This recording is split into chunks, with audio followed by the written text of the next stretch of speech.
first indoor adventure in the Four Keeps reunion, part 4. Today is October 5th, 2020, and you are loved. And that is a very important message that we like to remind each and every single one of our viewers and listeners at the beginning of each and every single one of these sessions. If this is your first time joining us, you can go to youtube.com/indooradventures to check up on all of the VODs of each of the games that we have played up until this point, or you can go towards anywhere audiocasts are made available for free. You can find us there under the same moniker.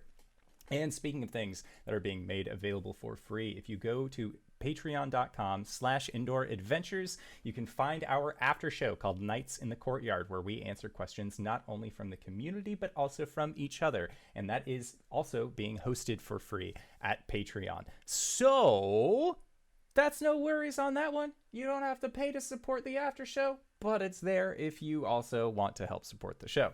And if you already support the show on Patreon, Twitch, YouTube, all of those other good spaces, and you're looking for other ways to help out, you can go to indooradventure.redbubble.com. We got t-shirts, we got posters, we got mugs, crop tops, throw pillows, journals, shower curtains, and most importantly, we also have face masks. So if you would like to get a design of the five-headed dragon queen Tiamat, as done by our very own Cyberwolf 1201, as well as would like to help support Doctors Without Borders in their research to help fight COVID-19, that is something that you can do, as all the proceeds from our face masks end up going to help support a good cause.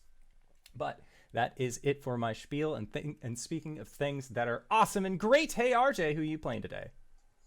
Hey everybody, I'm RJ, but tonight I'll be playing Caelum, the Shadowkai Wizard Cleric.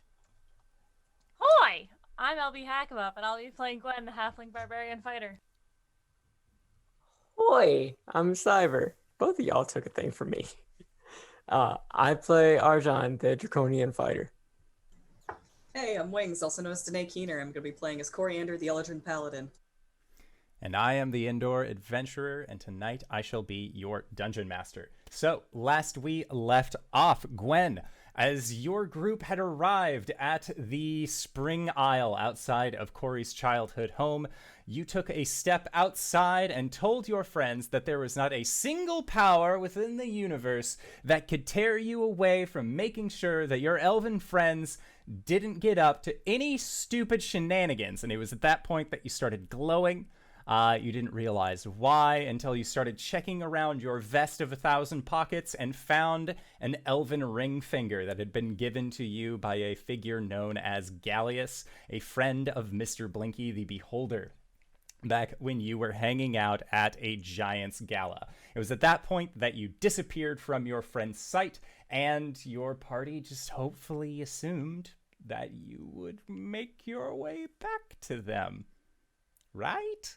The rest of your party decided to end up going into Cori's childhood home, which you realized was not like 3 bedrooms, single floor. This was like a villa. There was a giant walled area, multiple buildings inside of the villa. The guest rooms were more like guest apartments, condos, that Arjhan actually found himself being able to sleep in.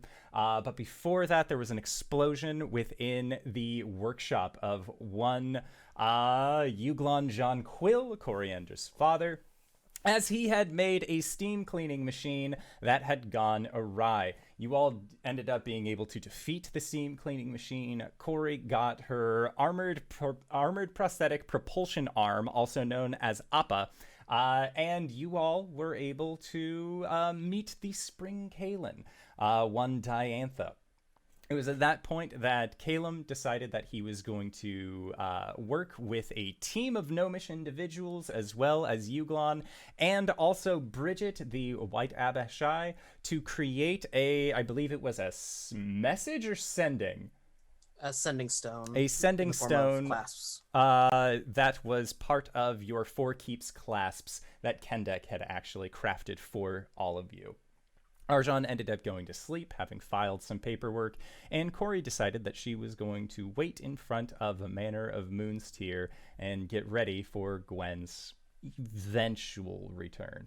Now, as we all found out last week, Gwen was not here in the Feywild, so let us go over a little bit of what happened to you, Gwen, while you were taken away from your friends. you are in the process of saying son of a bitch when this teleportation magic takes hold, and when it is eventually dispersed, you are no longer in the process of teleporting.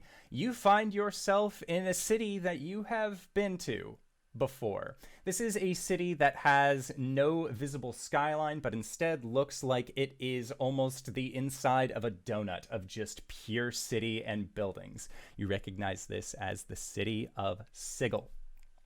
Now, as you are finding yourself in this area, you see that there is Gallius, this high elf, very pale skin, almost ice white, with blue frosted tips, wearing, again, very nice looking, almost wintry styled wizard robes. There is a beholder next to him that doesn't seem malicious, at least towards you. And there is someone that you don't recognize among them. It is a very, very old-looking human man wearing a star-patterned robe with a large hat that also seems to have a similar star pattern. It looks almost like a cutout of a clip picture of a wizard of sorts. They have a wand that just has a big star at the end. And again, this human looks older than they have any right to be. You're guessing that they are probably like 120. Like, they just look old. And as you arrive, Gallius looks at you and says, "Oh, thank God you're here." And he points, and you see that there are about 6 armored individuals wearing this like blood red armor that seems to have blades coming out of the sides. The kneecaps of this armor look like troll skulls that have tusks coming out of them with glowing eyes as well, and they are making their way towards your group. And Gallius points at them and says, "They need to die. You need to help me right now, please. Otherwise, what are you doing here? Come on!" And you see him point out with his right hand, or with his left hand, and you see a ring on his finger that glows a pale blue as a fist made of ice shoots out of it and actually punches one of these guards. I'd like for you to roll initiative. Oh boy. These kids. Kids cause all these troubles? Right? Alright. Didn't think I was going to be rolling this early, Indoor. Welcome to Sigil. I thought I was going to have a nice shopping trip in Sigil, but no. 21. Okay, 21. You are going to be going at the top of the round. So Gallius has summoned this large Iced fist and is in the process of punching one of these armored guards. And he has told you to also attack these guards. You gotta be fucking kidding me. If I get arrested, I swear to Christ, I'm killing you next. I would like to bonus action Rage, please. Okay. I'm gonna pull out the run tax, and I'm going to attack twice. Okay. Recklessly. The first one is... Oh, yeah. I forgot what my plus to hit was. The first one's 26. Oh, yeah, that'll hit. And then the second one is 28. Yeah, both will hit. Do they? Okay. Sorry. Oh, it's all right. I just... I made a monster, and now I must fight it. So that's plus 9, so... That's 30 points of damage. 30? Okay. This figure looks incredibly wounded by the damage that you have dealt onto them. And they are going to try and attack you. Does a 13 hit, Gwen? Sure doesn't. Okay, what about a 24? That does. Okay, so you are going to be taking 14 points of slashing damage. Reduce that to half because you are raging. Gwen laughs. Okay. And there were like passerbys and other individuals that were around here. They are running. It seems like this sudden combat is a little bit more than they were wanting to deal with. So they all disperse. It is Mr. Blinky's turn, and you see one of these eye stalks pivot over towards one of these red armored individuals. There is a high-pitched beep noise as a beam shoots out, and then you see it encompass that individual. And when the beam disappears, all that's left are a pair of smoldering boots that then tip over and fall as Mr. Blinky uses a disintegration ray against this guard individual. The individual wearing their star robe, star hat, and wand just sort of does a quick circle in the air and then motions forward as you see they cast a first level magic missile. And it plinks against the armor of the guard that they were up against. The guard looks down, looks up towards the old man, and the old man just sort of hands over their head, please don't! And as the guard is getting close to then strike out against this old man, Mr. Blinky uses a telekinesis ray and just yeets the guard just hundreds of feet up into the air, very far away. The fuck did you need me for, Mr. Blinky? That was the tits. Ah! And Blinky just shrieks in confirmation and appreciation. Seems like all they know how to do is scream and use eye beams. So, it is then sorry, I read chat and they said, is the wizard named Steve? He is not. You will learn the wizard's name shortly. It is then Gallius's turn, who attempts to punch one of these guards. He is unable to with his large icy fist as he lets out a string of expletives. And then there are two guards who are going to approach Mr. Blinky. That is 2 hits, 3 hits against Mr. Blinky. So you see them just start wailing on this beholder, who is shrieking as they are, getting cut into. And Gallius yells out, Mr. Blinky, no! Gwen, it is your turn once again. I'm gonna go after those fuckers who are going after Mr. Blinky. I'm going to, again, recklessly attack them. Okay. I'm going to... I'm sorry. Rocky's running up and down the stairs and he's creating a lot of noise. All right, first hit is a 21. Yeah, it hits. Second one is a 25. Okay, both of them hit. Okay.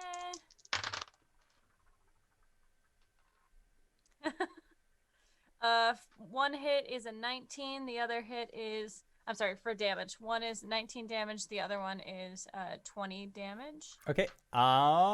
So against the one that was attacking Mr. Blinky, he also looks quite injured, as you had just left the one that you were previously in combat with. They did not take an attack of opportunity against you. Right, cool.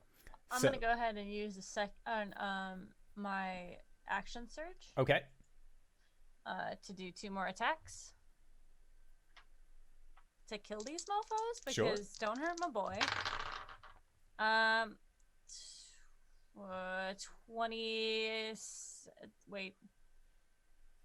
32. Yeah. And a 22. Oh yeah, those hit. I get plus 12 to hit now. Strong. Oh, strong girl. And then that one's first attack is 20 damage. Second attack is 15 damage. Okay.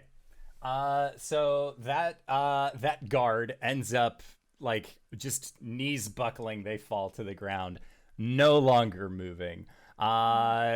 This armor, it has a little bit of It's almost like a crop top that they're wearing. Like there's a little bit of tummy showing. There's vital parts on the leggies. Their face is like not fully covered by this armor. Realistically, it is not the most protective of sorts, but it did look intimidating before this individual ended up falling. Cool. I'll use my bonus action to manifest Gray Skull. Okay. And as you do, Gallius just yells out, "Ha ha! That's right, fuckers, die!" He is very, very excited about the fact that he has chosen his allies well. At this point, Mr. Blinky once again fires a disintegration beam towards one of these guards. And once again, this guard is no more, but because it was angled down, there is now just this hole in the ground that stretches down for about 80 feet or so, and you actually, like, looking down, can see that there is a sewer way underneath that also has been blasted into, so sewage is just pouring into this hole. Is very gross. I would not recommend going down in there. It is then Mr. Blinky still has several other eye beams. And only one of the guards is able to deal with that. So once again, you see another just get thrown very high up into the air. And as they are in the air tumbling, Blinky, almost like they are at target practice, uses a Veneration eye beam to blast this sucker with more necrotic energy, and they get sent spiraling off into the distance. There is only one more guard left, and at that point, Gallius opens up his hand, and you see the large icy hand open as well, and crushes that individual. Just inside of it, there is a very, very satisfying, like, sploot of blood that seems to come out the top and bottom, and then just yeet, also tossed the guard quite far away. And Gallius comes up to you and grabs you by the shoulders and says, "I killed him. I just couldn't take it anymore. I just couldn't. I am not a hairpiece. I am not a buckle. I am a fucking person. We're all fucking people, even Mr. Blinky." And so we waited until they were about to hold a gala, and we all worked together and made sure that the one thing that giant dick was going to be wearing was a death shroud. Now, put on this costume. We may have made a mess, and we may have left a bit of a trail. And he hands you this black robe that has a dark iron clasp on it, and the clasp looks like it is an open hand that has an eye in the palm. Okay. What? Wait. So you killed the giants? There is an alarm that sounds in the distance. And you may be complicit in a completely reasonable misunderstanding about my personal space. But it's fine. Once we make it to the Dark Iron Citadel, you can just keep your costume on. We can hide out there while we wait for the Mercy Killers to get off our trail. It's gonna be fine. It's gonna be... Come on. We gotta go. We gotta go. We gotta go. Grayskull! And Mr. Blinky shrieks as he loftily follows after you. And then Gally says, "It's gonna be fine, Blinky. If anyone asks, we are just briskly taking the old man..." Blinky shrieks again. "We are taking Oswald to the rest home. Nothing to see here. Just a loving family members and their beholder companion doing some stand-up citizenry. Isn't that right, Gwanda?" Are you talking to me? Are you talking to me? It's Gwanda, right? Yeah, it's Gwanda. I knew it. I'm so good with names. So good at them. Whatever. The point is, you're going to help us get out of the cool zone. Once we are out of the cool zone, you can do whatever you want. I don't care. But Blinky and I aren't staying here, and that is a fact. And You know what we can do? As we're running, you know what we can do? We can go to the Feywild. That's a great place to hide. That's where I fucking was. And as you are saying that and you begin briskly walking away, you look back and you see that the old man identified as Oswald has not started moving and is instead like sidled up to some younger looking creatures and says, "Have you ever seen a powerful wizard before?" And then you see Mr. Blinky's eye stalk turn around. He levitates up and just gets brought with you all. Come on, Grandpa, let's go. And Jeez, I thought my friends were a mess. as you are running, making your way to wherever, briskly walking as any stand-up citizen would, you reach the edge of a large field that looks like it has, like, there is just like this very ominous looking dark iron citadel that rests within this field, within the city. And Gallius turns to you and says, "Now, like I was saying, we just need to make it to the Whispering One's camp, and then we can..." Oh, shit. And they are looking above and past you, and you hear, "There they are! The ones who stand in defiance of the Lady of Pain." And Gallius looks towards Mr. Blinky and says, "Now, Mr. Blinky, like we planned!" Gwen, I need you to make a wisdom save. A wisdom save? Yes. As Blinky shoots an I-beam or two at you. Oh my! I hate everyone. It's 4. I rolled a 4. All right, I have cool. +10 to my strength. I have a 0 on my wisdom. Cool. So, Gwen, you are charmed. And Gallius says, "Just let it happen. It's gonna be fine." And then Blinky fires another I-beam at you as the charm is asking you to fail this save.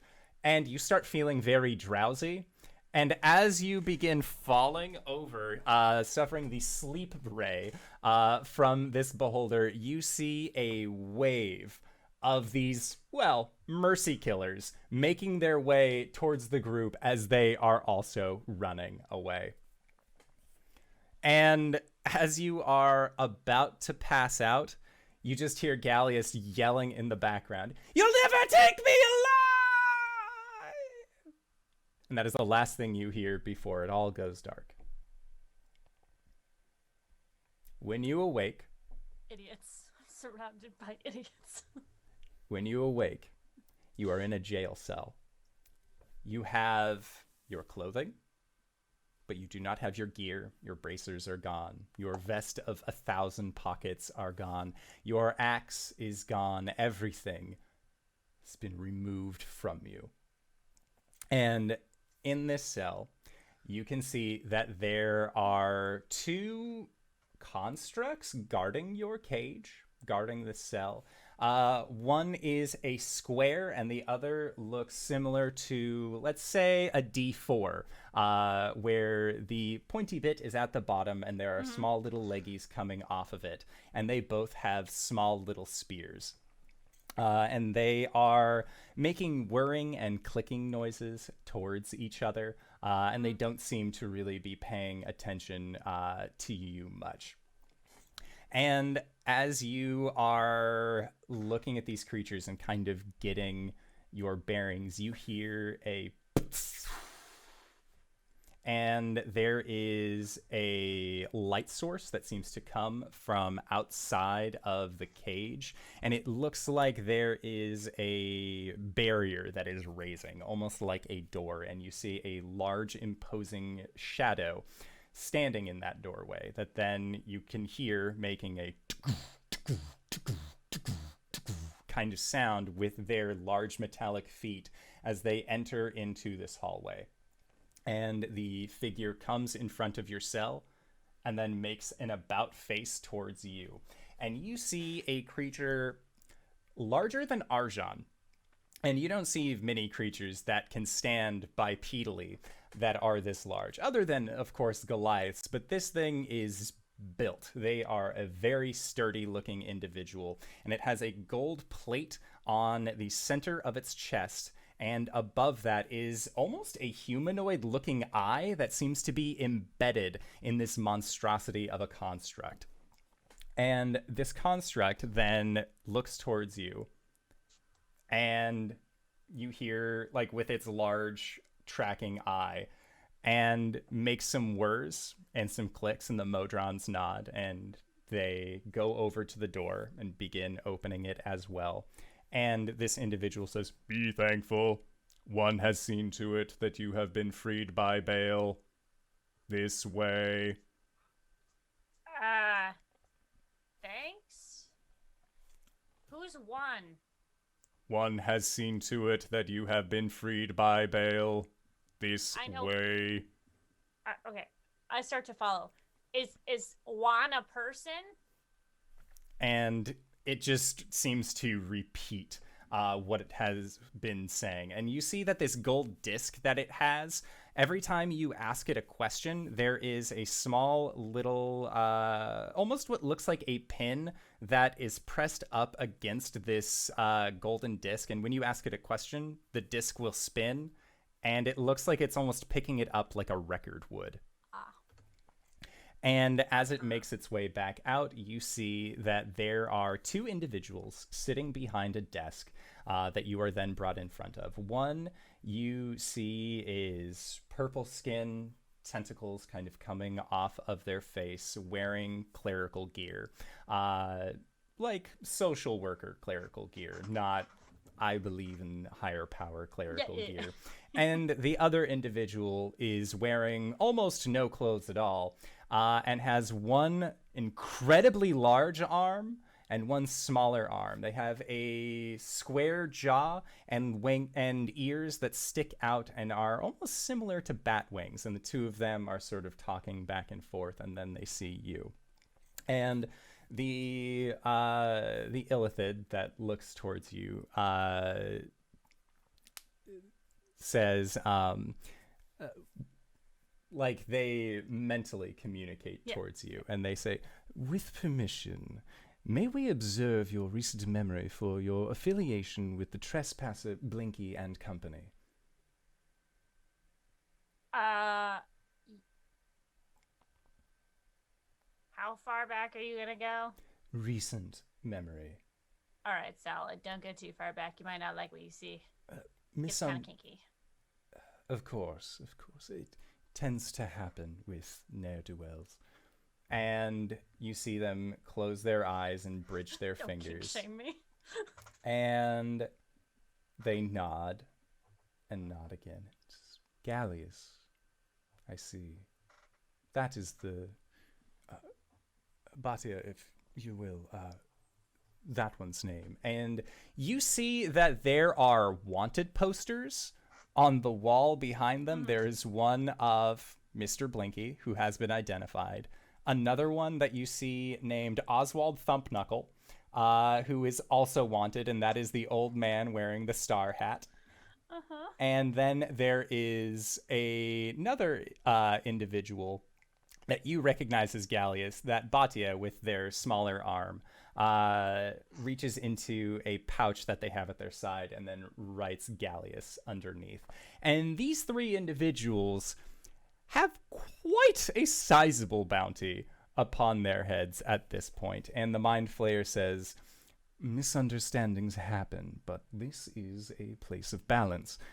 These three were wanted on a multitude of criminal charges, including, but not limited to, murder of a high-ranking official, unauthorized interplanar travel, and disintegration of a priceless and irreplaceable statue that was constructed to symbolize the everlasting peace treaty between the sentient species of Sigil. So, as you may assume, we are very interested in catching these terrorists." Yeah, that sounds super important, my dude. Should I speak or think? This is getting, like... You may speak. If you would Cool. prefer, I can also speak using my vocal prowess towards you, if it would make you more comfortable than using my psionic abilities. I don't mean this offensively, but I'm picturing what that looks like in my mind, and I would prefer you using your head thing. And they do a little, like, fingers to forehead. That is not what it would look like, but you are not far off. All right, solid. Now, in the meantime, we do apologize. It would seem that you were, well, caught up in something a little bit larger than yourself. We hope that you enjoy your stay in the City of Doors and do try to refrain from committing any further crimes. Now, Batia, if you wouldn't mind giving our guest back their accoutrement so they can be on their way. And this large figure nods and has a very nice smile on their face. And they stand up, and you can see they are not wearing any clothes, but there's no, like, discernible features anywhere. It's just Ken doll down there. And Nice. they open up, they keep a tome at their side, and they grab their tome and begin with the large hand and begin flipping through it with the small hand. And then they reach a page, and you see them make a mark with their hands. And then the inside of this tome begins to glow, and you see Batia put his hand into the tome and then pull out what looks like a bindle. And then closes the book, sets the bundle on the desk, and when you get it, it is all of your things. They just had to take them from you because, well, Yeah. you were arrested. And the illithid individual says, Ms. Rzinka has also informed us to tell you that should you have more questions about your freeing from bail, that you are to meet them at their home address at the crossing of Rittman Street and the Long Lane in the Forest District. And should you so require, we will be willing to send Modron companions with you. If you are new to the city. If not, feel free to be about your way and try and make it on your own. Have I heard of this person before? Ms. Rzinka? You have not. Yeah. Okay. I don't know who that is. Well, they are your benefactor. The one who saw to it that, well, your bail was paid. Solid. Thanks for being so chill about all this. It happens. Sorry that guards were killed. Oh, the Mercy Killers were able to be brought back to life. That was of no issue. Well, Oh, it's all good. except for Jenkins. All we could find were his boots. Yeah. If you know, I know you. I don't have much say in this. This city. What is the Yes. name of this city? Sigil. Oh. Some mispronounce it as sigil, and honestly, it really, well, it grinds our Modron's gears when they do. Right. Okay. Sigil. Cool. Just Blinky is kind of a. A I know terrorist. Blinky is. Well, yes, but like kind of like a simpleton. So like, just like he's like a child. I mean, he's a very dangerous child, but like, just saying, you know, if you couldn't kill him on sight, you could probably be. All right, I'm gonna go. Oh, we plan on turning him into a vial of liquid. Sad. Okay. He destroyed an incredibly priceless and irreplaceable artifact. Yeah. Okay.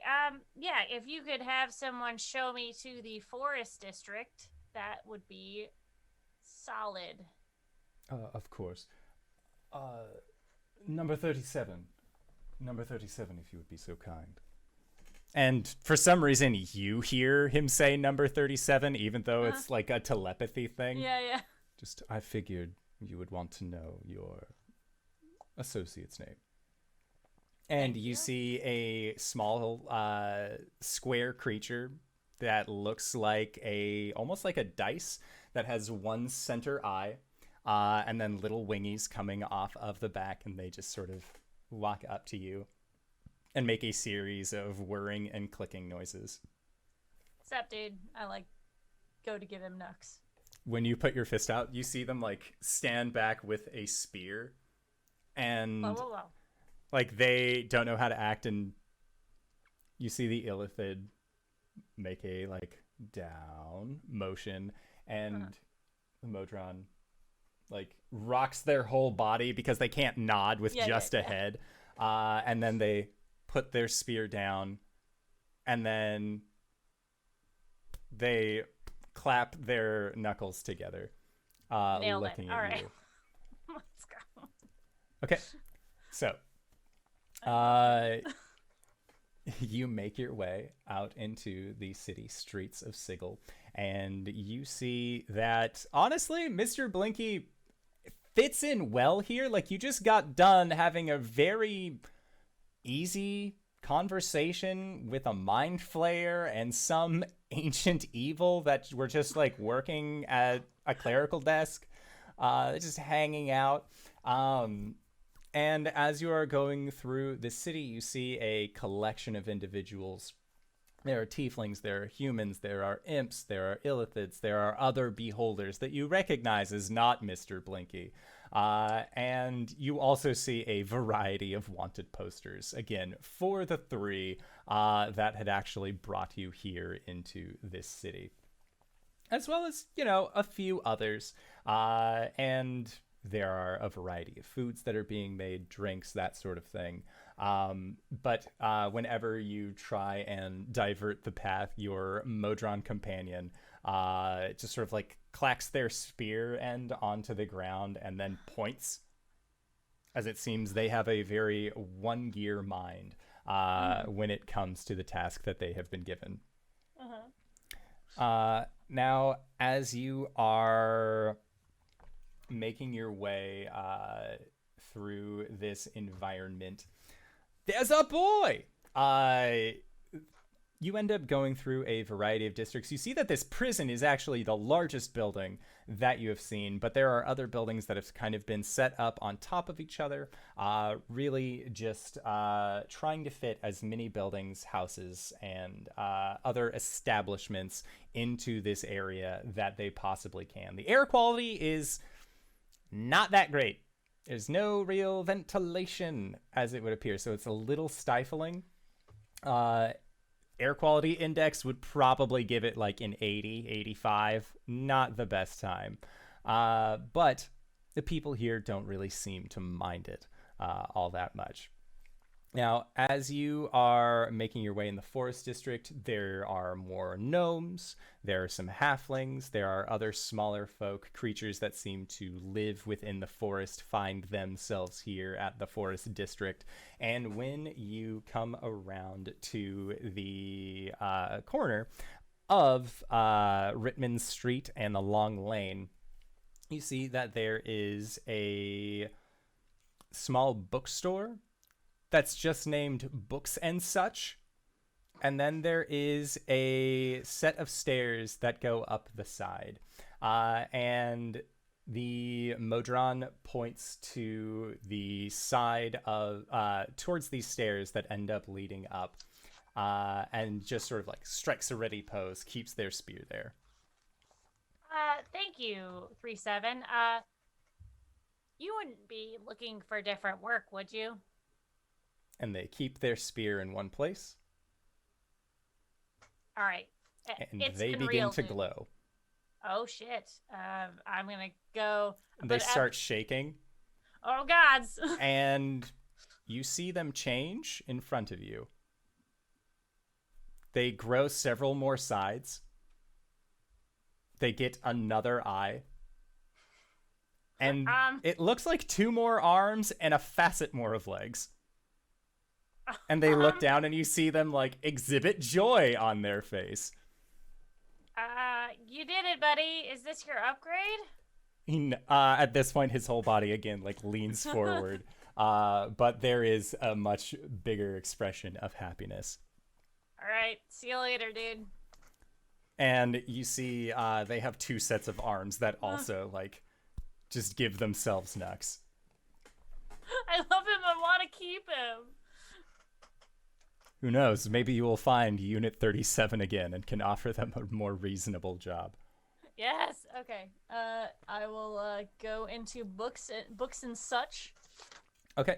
They were actually pointing to the stairwell above books and such. Just kidding. Yeah. I will go above books and such. Okay.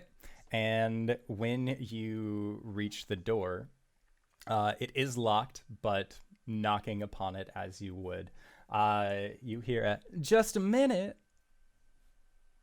And then you hear the sound of at least like 8 locks coming undone. And then the door opens just a bit and you see an eye looking out towards you. Oh, it's you.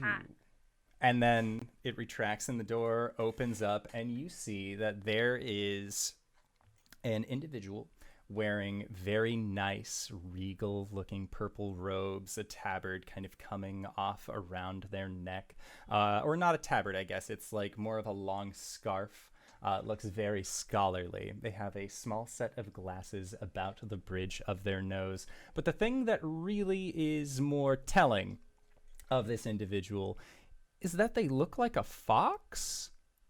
They are covered in fur with this long snout. They have very nice ears. One of them has a small, it's like a small piercing that's been put in it, and they look down at you and just say, well, I'm so happy that you could have made your way into my humble abode. Now come in. I don't want to be rude, not to my guest. Solid. Gwen shifts in. Now, before we start any kind of conversation, please take a seat. Can I offer you anything to eat? I was in the process of making myself something scrumptious. I call it a grilled ravasta. Uses a little bit of, some cabbage, possibly some sauerkraut, pumpernickel bread. I'm pretty stuffed underneath. Actually, but thank you. All right, well, anything to drink? Hot, cold, alcoholic? Oh, Straight line? No, I got my tanker, but if I can offer you some, what did I have, limoncello or something like that? You gave that to your Goliath companions. Oh, I did. That was totally worth it. I still have my other tankard, right? Knockoff. I have knockoff moonshine. You do. Take that out and... You didn't keep Caelum's Christmas gift to you? She Which was drank a most of it. refilling. It refills No, I itself. have that still. Yeah. Yeah, but I have the moonshine. I'm gonna have that. Just a little glass. I'm gonna offer her a glass. And she'll say, well, thank you as well. And what do I have the offer of being offered?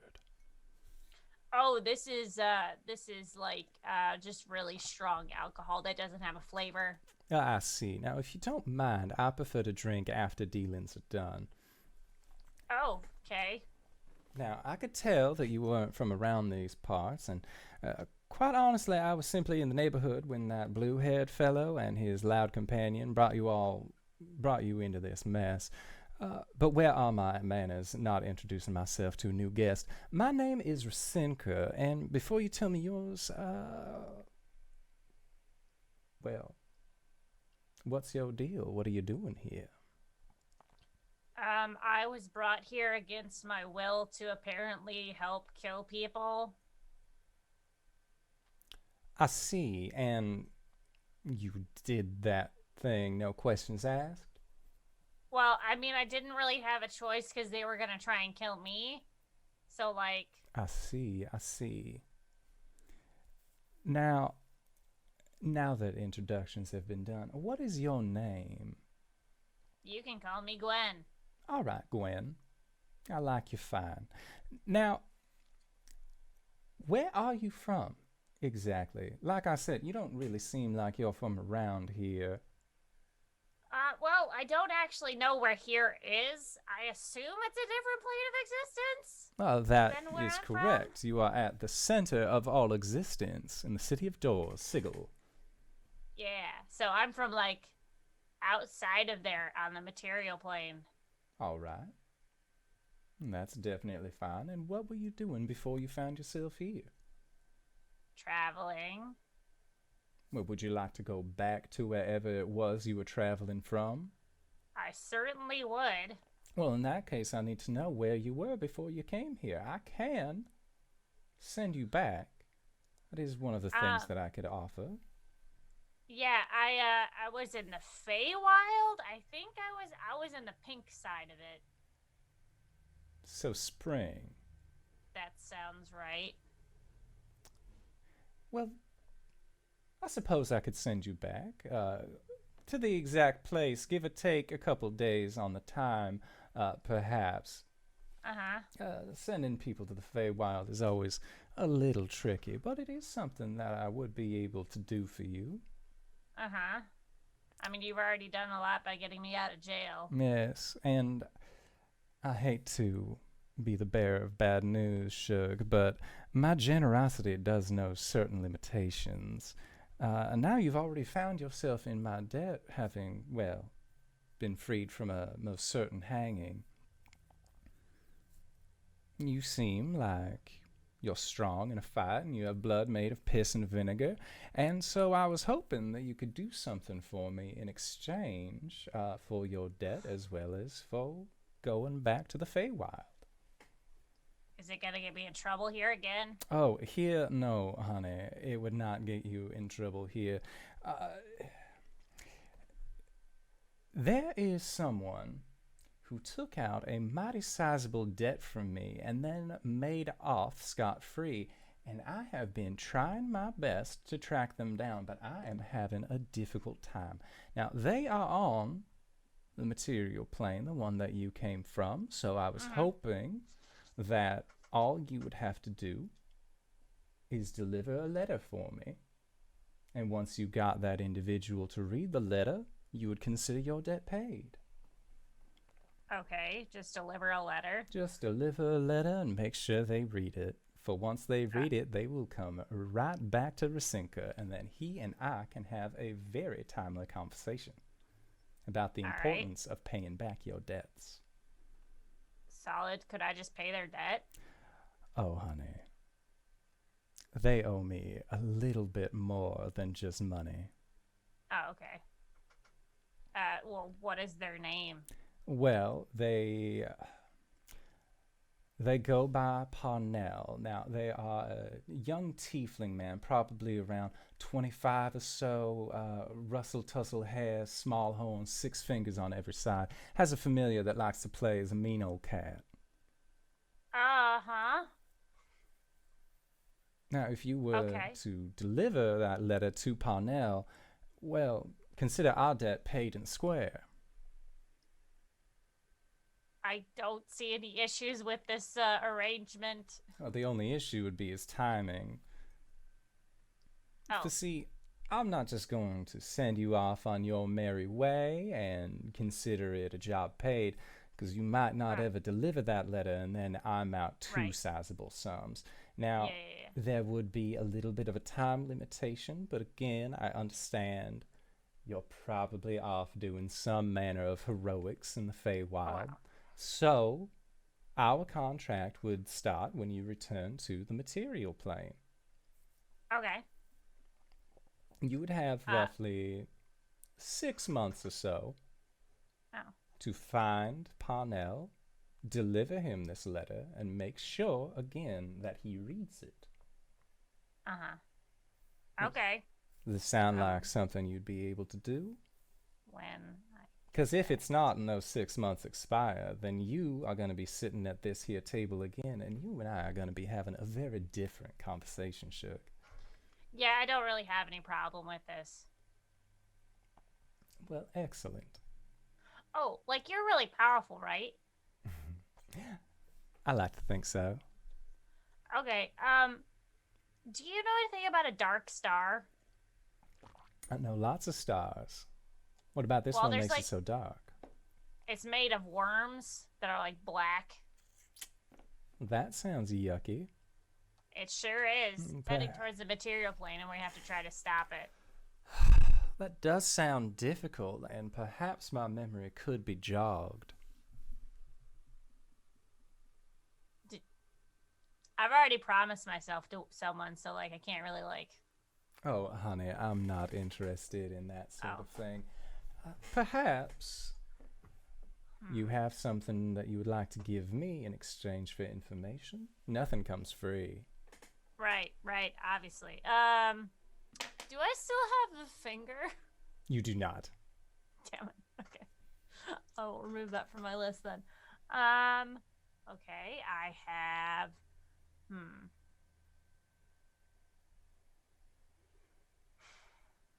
Is it something you want something like are you like I mean, I know you're not a hag, but like I've been dealing with a lot of hags. Oh, and honey, they were like, hags wish they were me. Let's be honest. well, they usually want something that's like meaningful, like not something that's worth a lot of money. Well, I run a bookstore. Do you have any books on you that you're looking to get rid of? Not really the reading type. But I don't really have a lot of things.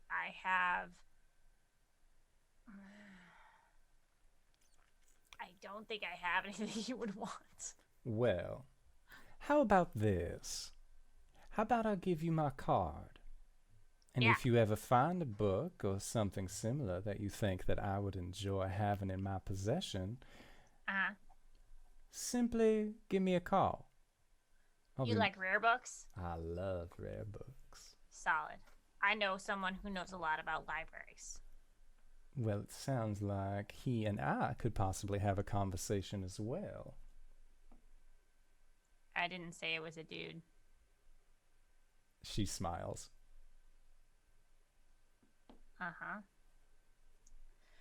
Okay. Well, I promise that I will do that under penalty. So, do you want me to read it? If I don't give it to him in 6 months, do you want me to read it and then I'll come back here? Oh no, honey. There's no need for that. You'll simply come back. Oh, okay. Cool. Yeah. So, I mean. Are you sure you don't want a snack before you go? No, I'm okay. All right.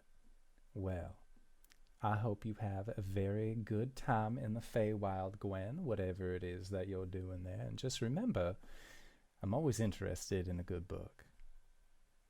Solid, will do. Thanks, Rasinka. And you can see yourself out the door. And that will take me back to the Feywild. And she takes her sandwich, big, satisfying, crispy bite, and nods. All right, cool. Magic's fucking weird. Have a great day. She'll walk out the door. And Rasinka will just, like, give you a wave by moving each of her fingers intermittently. And Cori, you had been setting up a picnic in front of the Manor of Moonsteer, waiting for Gwen to reappear. Yes. And she would have invited pretty much anybody in the house. In particular, she'd want Caelum to be there because she feels like that would comfort Gwen. Okay. Sounds good. So, Caelum, you were working in the workshop, finished up on all of the badges, and then Cori has asked you to join her for a picnic in front of the house while you wait for Gwen. Just really quickly, Gamble sending Gwen. You kind of just disappeared on us. Are you all right? Do you need help, Caelum? Oh, that's a good idea. And I'm now about roll the that same. D100 for you. Yeah. Why didn't we think of that yesterday? 22? 22. Because Out of there's a 5% D100? chance of going away. Yeah, so it's fine. So, Gwen, you are almost at the door to leave this place, and you receive that sending from Caelum. Got fucking transported to Sigil. On my way back. Fucking magic users. Met a nice lady. Parnell is fucked. And then I walk through. Okay. And as you open the door to Rasinka's house, the rest of you who are standing outside of the Manor of Moonsteer see the front door to the manor open. And Gwen, you are suddenly hit with much cleaner, much crisper air. There is a sun in the sky. It is bright, and you're pretty sure you can hear it singing off in the distance. It is terrible. God, it's worse. It is like when you super late at night and you're like, oh, I need to use the restroom, and then you turn on the bathroom light. It's just like that mole out of its hole feeling. That is you exiting into the Feywild. Ah! The sun in the sky. Bonjour. Bonjour. What the fuck? Oh, Gwen. Gwen! You're having Welcome a to- picnic? Yes. Yes, we are. And she's gonna walk over to Gwen, and she's going to hand her a canteen. She says, drink some water. Okay. And she's gonna dig around in her picnic basket, which she is holding with her other arm, by the way. And she's going to pull out a hunk of cheese and like some grapes, and she's like, you should also eat something. Wait, are we not supposed to accept gifts in the Feywild? You can accept them from me, dear. I already have your true name. It's worse as it can be. Fair. Okay, cool. Thank you. How long was I gone? About a night. Do And you y- eat anything when that happens to you? Is When it what something we should happens to worry me? about? When what happens to me? When you disappear. I got kidnapped and you guys are having a fucking picnic! To Well, be I fair, knew- I didn't know we were having a picnic. I knew you were coming back, and I wanted to make sure that we were here because I know that you've been worried about us lately. She gets out a champagne flute from inside her basket, and she starts filling it halfway with some sort of juice. And then she gets out like a little teensy tiny little champagne bottle. It's about fist sized, and it's like got gnomish written on it. And she'll pop it real quick and make Gwen a mimosa and hand it to her. And all the while saying this, she's just like, I was wrong to leave without telling you, and I apologize, and I'm going to try and do better. Thank you. I just wanted to make sure that you knew that Caelum and I were both here. Yes, I appreciate that. I got kidnapped. Did you guys have any plans on getting me back? Honestly, I was going to wait and see if you got back. I didn't know you were kidnapped. Who kidnapped you? I can't just fucking teleport myself, Cori. Now, I have a question. Where is Arjhan in all of this? I don't know. How long ago did this take place? Because, like, I thought I was asleep. You were asleep. This is taking place in the morning, so if you would like to have woken up and joined your companions, you are more than welcome to do so. Nah, asleep. Okay. Arjhan's getting his resty in. Gotta get that 8.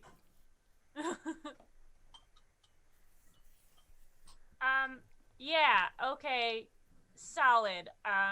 Just so you know, there was a really good possibility of me being thrown in jail and executed.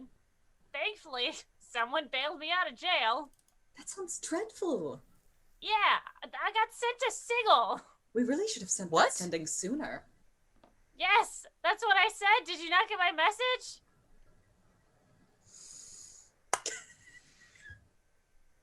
No, I mean the executed part. I know you. Caelum will walk over to Gwen, take a knee, and hug her. Oh. I'm sorry. I mean, it's okay. It all worked out. I didn't accept any food or water or anything. Although I do have to kill Parnell, kind of. Ooh. Okay, I'm on board with this, but why? Arjhan suddenly appears. You have to what? It's All like right, the so- door being thrown open. Is it my birthday? Really, is it? I have no fucking idea when my birthday is. No, we decided our birthdays were collaboratively gonna be sometime in the winter. Yeah. Gwen is going to give a brief. I can do a Gwen description of what happened to her, but just imagine it in your mind. And then she said, 6 months from when I get back, I have to find Parnell, give him this letter, and make sure he reads it. And then he'll go back to Sigil, and his debt will be paid. 6 months according to what passage of time? And I also, do assume they the do daylight material savings time? I don't. I thought we could just find him. Oh, yeah, we could just go to... Wow. Marsville? It's not Marysville. It's Silk Creek. Silk Silk Creek. Creek. We can go to Silk Creek using the house. That'll just shave off weeks. Find him, have him read the letter. I can give you a book. Yeah.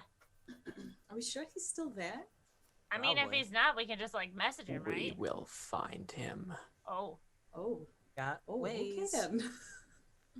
All of you can roll Arcana checks if you would like to know what the fox lady that Gwen was talking to Oh, is. 8. Say, ding, ding, ding, ding, ding, ding. 27. I'm not gonna roll. Okay, so Cori's busy holding a candy dish out for Gwen with assorted nuts. okay, Arjhan, no idea. Some weird creature. Arjhan gets a little lightheaded. Because I yeah. believe this has to do with fiends. It do, Caelum. You would have heard of creatures like this. They are ancient. They are powerful, older than the Blood War. This particular creature is known as an Arcanoloth. Oh. And they aren't malicious, necessarily, but they can be. But this one seemed rather above board and nice. So you're dealing with an Arcanoloth. She seems alright. She doesn't seem malicious in any way, but they can be. Just be a little careful. By the way, Mr. Jonquil, this tin of cookies is threads and needles. Ow! That always gets me. She grabs it and shuts it. Wait. You have another arm. Where'd you get your other arm from? Oh, Gwen, I need to introduce you to someone. Before that, and Caelum will hand everyone their class, I tinkered around with them last night. You can boop boop and send a message. We have secret spy message sending. They only work once a day. Oh. Oh. That was And going to be they'll- my next question. And they're only linked to these. This would have been really nice to have just yesterday when Gwen got kidnapped. Yeah. I didn't have time to work on it, but thank you, Cori, for that sterling speculation. You're welcome. So, I guess, Gwen, do you think this is gonna happen again? Where you get kidnapped? No, I had the finger of the dude who kidnapped me, which I assume is what he used to like transport me.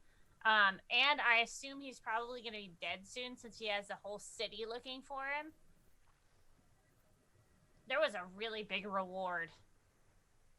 I don't know what the currency was, but the number was really big. Should we go back after this? I don't know. I don't know how to Should get we? there. Right. Arjhan, your dragon is showing. Where? I can look into dimension hopping when we get the chance. You said I should meet someone? Your dad. Oh, shoot. Sorry. Yes. She was talking to me. Yes, of course. Come on, Gwen. I can get you some actual cookies, too. Solid. I go and I introduce her to my father. Okay. And Gwen, you arrive and you see a rather manic-looking individual. He has not slept or meditated since the night before, as he was helping Caelum out with a few of his projects. So he has a very visible bag. Oh, thank you to whoever the anonymous gifter was that gifted 5 subs to the chat. We appreciate you. Noises. Meow. Meow. The sub notification. LB doesn't have cats nearby, so just... Perfect. All right, nothing broke. Man, I have a Krieg sleep, but he's sleeping so peacefully. That's fantastic. So, Gwen, you see an individual. They have like messy, darker pink hair, pink skin, wearing white button-up shirt that sleeves have been rolled up. You see that they have, they're missing some fingers on one of their hands that have been replaced with mechanical fingers. And they are currently just sipping on some very nice tea. And when you arrive, he looks at the lot of, he looks at your group and just says, were you all able to sleep? Well, I don't think I've met you before. And he sets his tea down, and Gwen, this individual, comes up to you and actually squats down so that way they're eye level with you, and they extend their hand out and they say, hello, I'm, well, Cori's father. You may call me Hugh. It's very nice to meet you. What's your name? I'm Gwen. I can see the resemblance. You have the same manic terror in your eyes. Is that what that is? Terror? I've never really... Cori, is it terror? Is that what we have? I'm going to choose to accept it as a compliment. Because yeah, sometimes terrible means good. Fascinating. Absolutely fascinating. Yeah, it's very nice to meet you. Now, I'm sure... Father, this is Gwen. That's what she told me, but thank you. Have any of you seen my sewing kit? It might have been misplaced for a container of cookies. Oh, here it is. And she pulls it out of the picnic basket, and she opens it, and she's like, oh, I had the cookies all along. And then she starts rummaging through the basket again. Oh my god, there's 2 of them. What a lovely home you have, sir. Oh, well, thank you. And Gwen, as you look around, it's like a fortress. Like, it has decent high walls that are encompassing what look like 4 smaller buildings, all of them very open air, hardwood floors that have hallways connecting them, but are also like set off with these nicely tiled roofs to, again, kind of promote this natural follow through. As you, again, kind of look around, like, whenever you've heard Cori talk about her home or her house, you always assumed it was going to be like yours, very small. This, like, you could fit so many halflings in this one house. But Uglon just kind of smiles and says thank you. And then asks if there's anything that he can do to help accommodate you. He lived around gnomes. He understands you are not a gnome, but he does also understand that if you need a ladder or a stool or anything else to help reach higher shelves or anything like that, that he's more than willing to help you out in this endeavor. Father was raised by gnomes. And he just big smile and nods. She pats his knee. I'm so sorry. No, I'm good. I got my companion. She manifests one of her duders. Okay, Grayskull or Salamarn? Salamarn hasn't been out in a while. Let's pop her out. Uglon's one eye gets huge and just, that is incredible. How do you do it? Is it some sort of mechanical contraption? Is it mysticism? How? And like goes around, starts like measuring Salamarn, like pulls out a measuring tape, and you see like he has this backpack on, and the backpack has what look like little circle plates on the top that then sprout small little like pincers almost, and then come out. And one of them grabs one end of the tape measure and goes up. The other grabs the bottom and goes down. And he's sort of like giving a look to see about how this thing is made. I am a micro-necromancer. Really? I don't know. I don't know how it happened. There's spirits of my ancestors. Well, not my aunt, obviously. They're Goliaths, but like it. I am part of a Goliath. Has Cori told you anything about me? No, she She's the said. she's the chieftain of a Goliath tribe. What's a Goliath? 1 point. I see. I see. And there are how many of these? Lots. Fascinating. I'm gonna bring her back. And like you can see, like he just blinks slowly as they disappear, and like very visibly in the early morning sun, it's hitting just right that you can see he has deep bags. Cori, is your dad okay? He hasn't been meditating well since Mother's in the Summer Isles. Father, do you think that maybe it's time to have some calming tea and have some quiet time in the dark? Quiet time sounds nice. Gives me All time right, to think about my next grand invention. Let's get some tea going. She's going to kind of like usher him away. Okay. And as you are ushering him away, you see past the barrier that leads into your family's villa. And far off in the distance, maybe about 400, 500 feet or so, you see that there is a figure actually approaching your homestead. They are wearing a very nice dark robe. They have very light hair and a wonderful complexion that you just want to punch. And that is where we are going to go into our break for the evening. So I would like to say thank you to everybody who has decided to stop by and join us so far. When we return, mayhaps our guest shall be ready and we can get into this bullshit. So we are going to try and be back in 5 to 10 minutes. So don't go no place unless it's to grab a food, grab a drink, grab a friend, or possibly go to indooradventure.redbubble.com. Pick yourself up something nice, and we'll see you guys shortly. All right, everybody. See you soon. Hello, everybody, and welcome. We have returned from break. They're dabbing so violently, I don't know what to do. But that doesn't matter what I know what to do, because you all see a very dear friend who has an incredibly not forgettable, punchable face named Damien on the pathway up to the house of the Jonquils. Now, let's give a little bit of a recap for those of you who are freshly joining us and possibly haven't seen the show before.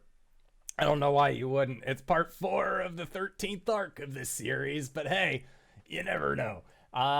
So, last we met Damien, the group was outside of the Hollow Locks, trying to figure out what the deal was with Dendar and all of the fey creatures that had escaped the Autumn Isle back when it was still a thing, and not simply an annex of winter.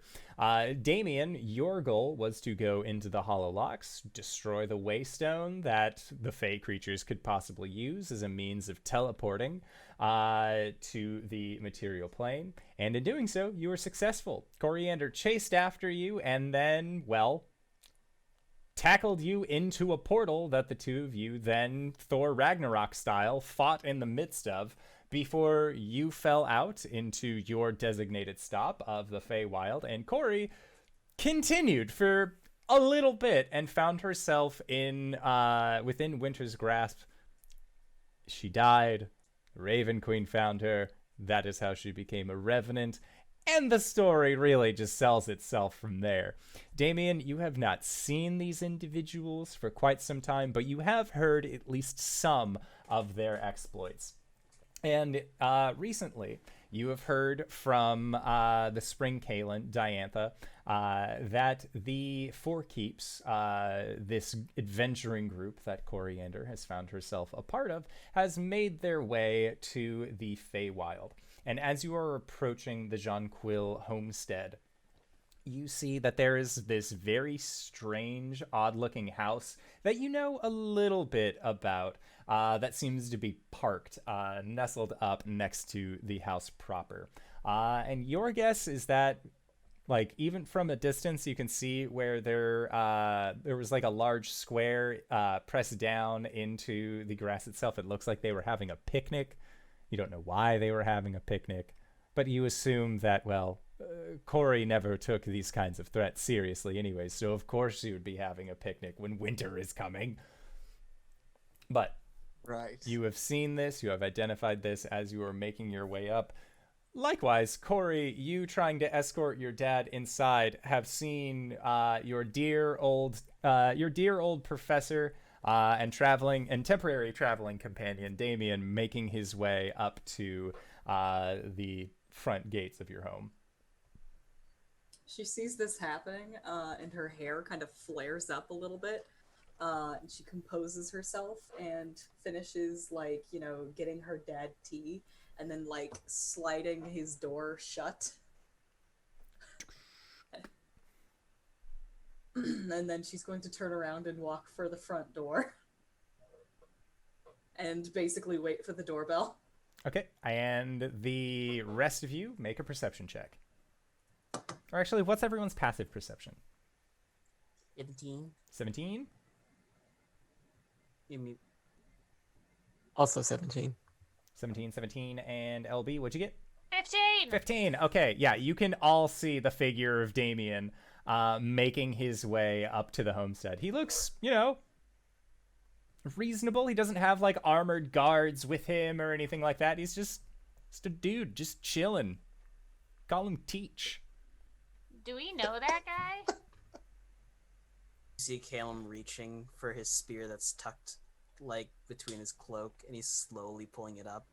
Yep, Cori we raises know a him. hand, just looks at him and shakes her head. Not even a little. He's a representative of the Judges 3. That don't mean he's not gonna get stabbed. Yes, but if he does get stabbed, it's going to be a problem for us.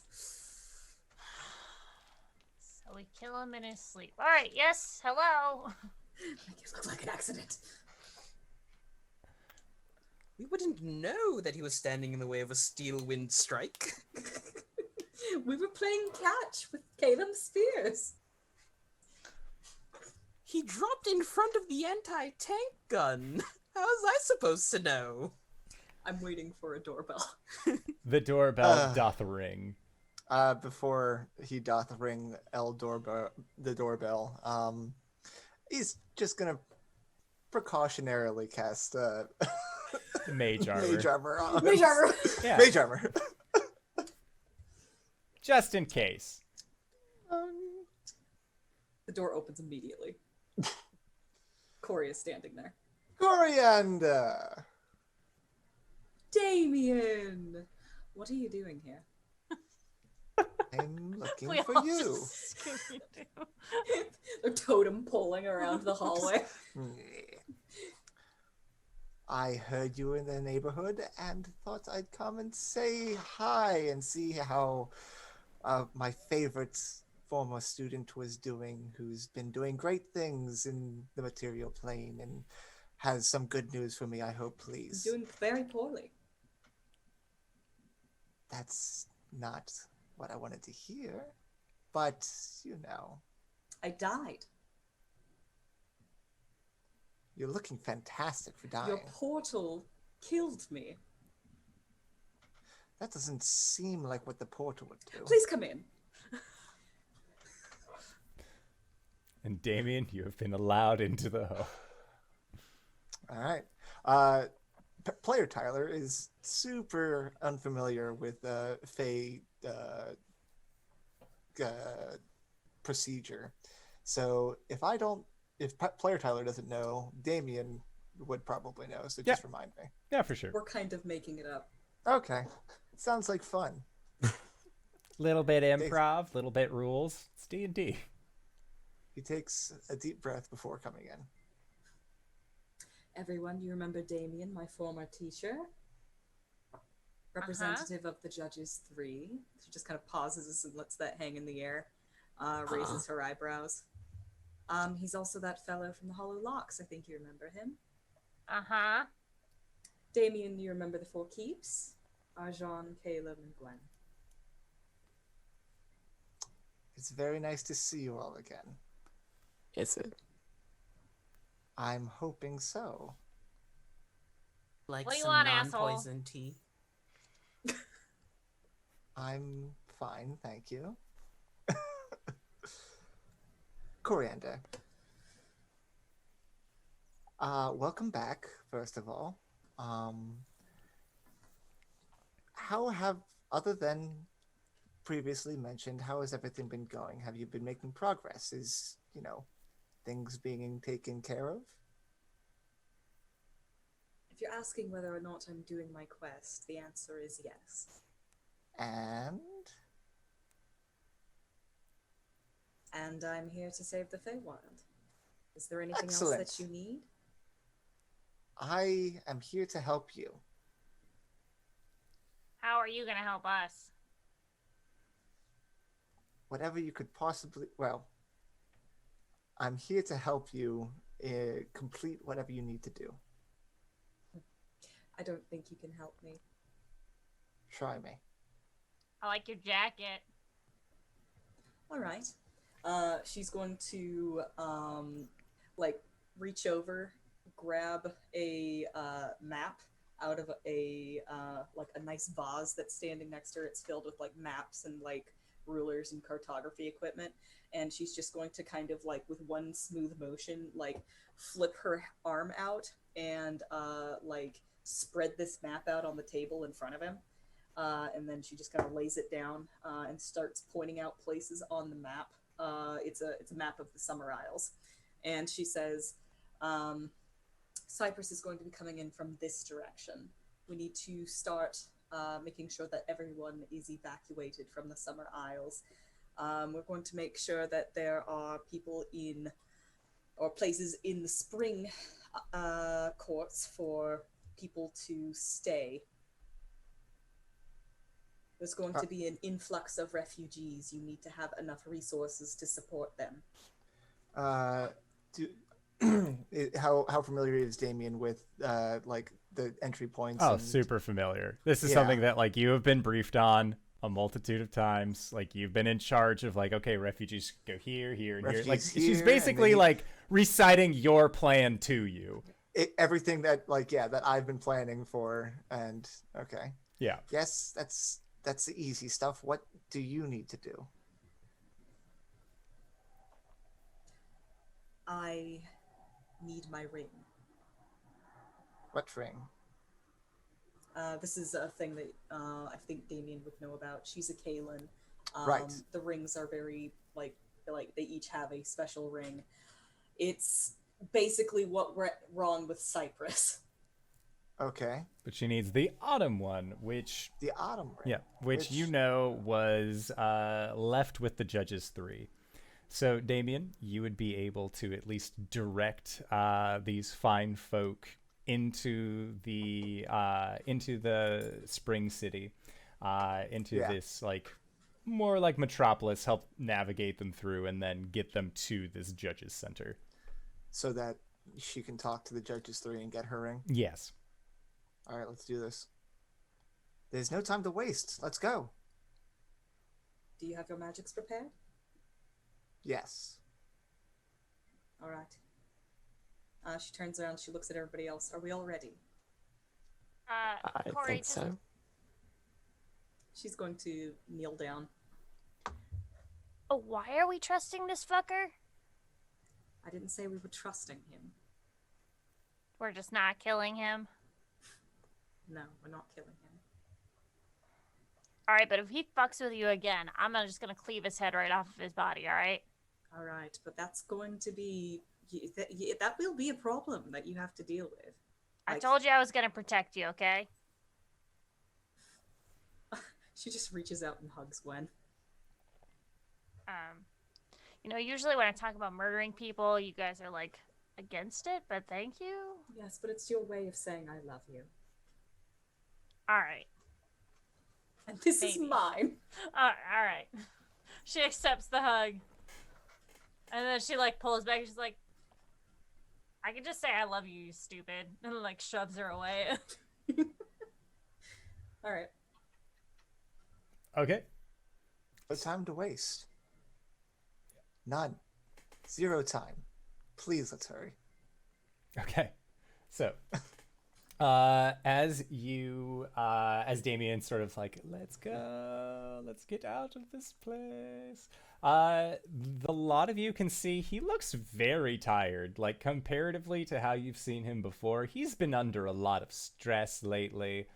He's sleepy boy, but is still like, come on, everyone, like, you know, a regular professor is. Yes. Oh no, Caelum's just gonna hold a finger out, like just 1 second to Damien, put a hand on Cori's shoulder.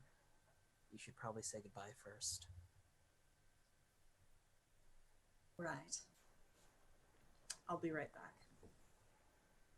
back. She's going to go to her father's room and just kind of like gently rap on the door. There is no answer directly. Mm-hmm. And when you slide the door open a little bit, you can see that your father is just sitting cross-legged on a nice meditation mat. He has his cup of tea resting in both of his hands, and his head is just down. And he is taking very relaxed, very well-deserved deep breaths in and out as he just rests in this moment. He looks very serene. You very rarely see your father with like a truly peaceful look on his face. This is definitely one of those moments. She will quickly write him a note, and she'll just kind of slip it underneath his teacup, and then she'll give him a kiss on the forehead and leave. Okay. And when you do, you just hear him whisper, almost like sleep talk, the name Jamela.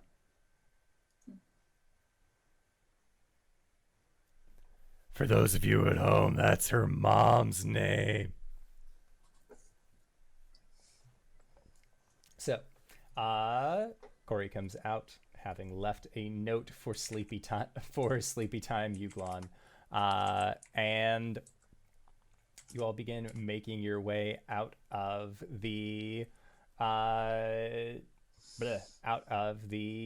homestead of the Jonquil family. Did Arjhan have anything to say to this gentleman? You said something in chat. No. No, Yeah. I don't. And one thing that's very glaring, Damien, since the last time you met. Oh, Word Fangirl, thank you for the raid, and thank you to the follow and Blave Gaming. You're all very kind people, and it's appreciated. One thing that is very glaring. Oh, thank you for following Nerdy Teacups. That you did not notice before. Oh, there's a chunky cat. boy! Chunky boy! Chunky cat dance. He's so upset that you've woken him. Oh my god.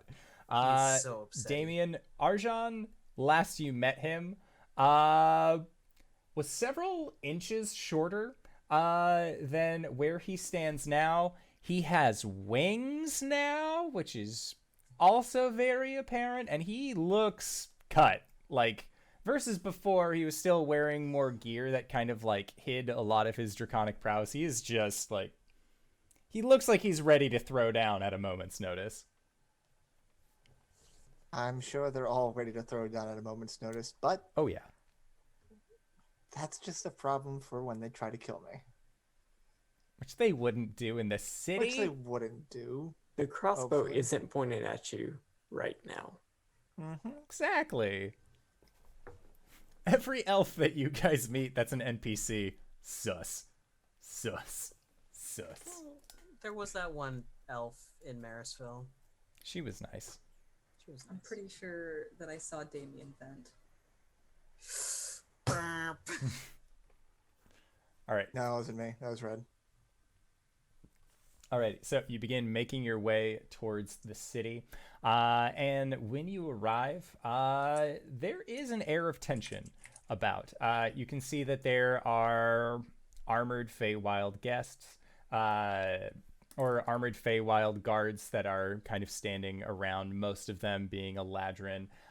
You also see that there are like some armored canines as well. And Cybra like goes up and like tries to like regular dog these blink dogs, and they just sort of like, the fuck? No, Like, Cyber, they're working. Get kind back of here. like bark. Like there is not like just a standard barking that comes from them. Like it is an intelligible language. They are speaking blink dog to each other, and it seems like a lot of these guards also speak blink dog, and they like kind of put their hand up towards Cybra when she gets near. And like you said, they're working. Cybra doesn't know what that means because, you know, like she lives to play and hang out with all of her best friends, the Four Keeps. Caelum's just gonna also draw his hood a little bit further up and over his face. Yeah, you guys are definitely attracting a lot of stares at this point. Mostly because, again, there is a dragon man with you. There is a halfling. There is an Eladrin. And then there is... Caelum, you are doing your best to try and, like, make yourself less seen. Make a stealth check. At disadvantage. Oh. No! I got a natural 20, but the other one is 2, so it's a 1. Yeah, you are doing the, again, Thor Ragnarok scarf in front of your face. This is a perfect disguise. But it also doesn't help that you have a very notable figure being Damien with you. And you even have several individuals come up. And speaking in Elven, we'll ask Damien how things are going, if he's heard any word from the Summer Isles. And they all just seem to kind of be continuously pressuring him for answers about what the Judges 3 are going to do about the encroaching winter. None of them know that it is Cyprus necessarily that has caused this issue, but they do know that there is something very, very wrong in winter. Yeah, and I mean we'll be giving like the standard non-answers, like, oh well, they're working on it, and just trust in the system, and yada yada yada, and don't worry, when we have new information, you all will know. Just smile and wave and try and reassure people as much as possible. Okay. You even have a few of your students at the Caelum Academy come up and try talking to you about their homework assignments. And then one of them like stops mid-sentence and just eyes wide looking at the rest of your group. They don't know what to say, but like they kind of like they go to point at Arjhan, and the other one like puts the hand down. And they just like they have not seen a creature like you with your large leathered wings and dark scaled body. They are in awe of your group as you traverse through the city. And after about 35 minutes or so, you get to the center of this area. And as you do,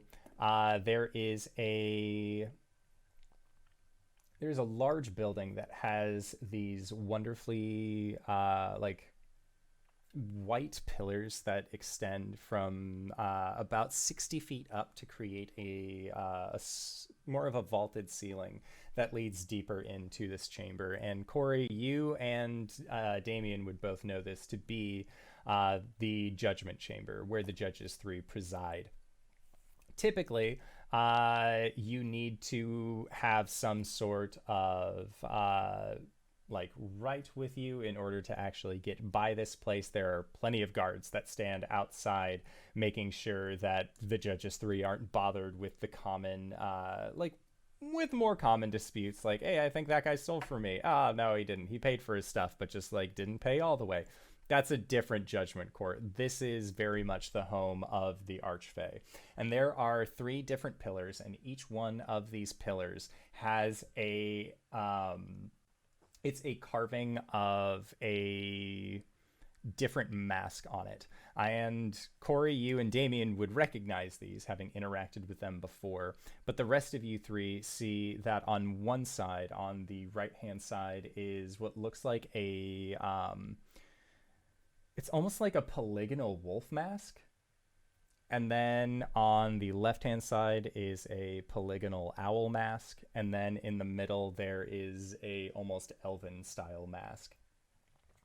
And you 3 would recognize these as the masks of the judges, or you 2 would recognize these as the masks of the judges. And when you enter into this building, there is an opening hallway.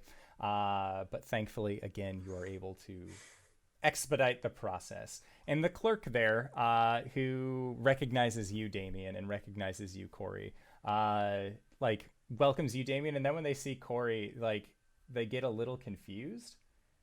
And then you see, like, there is a smile on their face as they were there, Cori, initially when you had kind of come to and fro. So they are also on the in as to what your quest is. It seems like it hasn't really been spoken about necessarily amongst the Fey public as a whole, as they don't want people to get false hopes or anything like that. Well, it's like, oh yeah, the hero who will save us is on a different plane.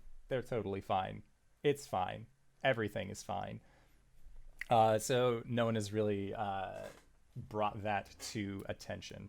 However, you are able to enter all into the presiding chamber of the judges.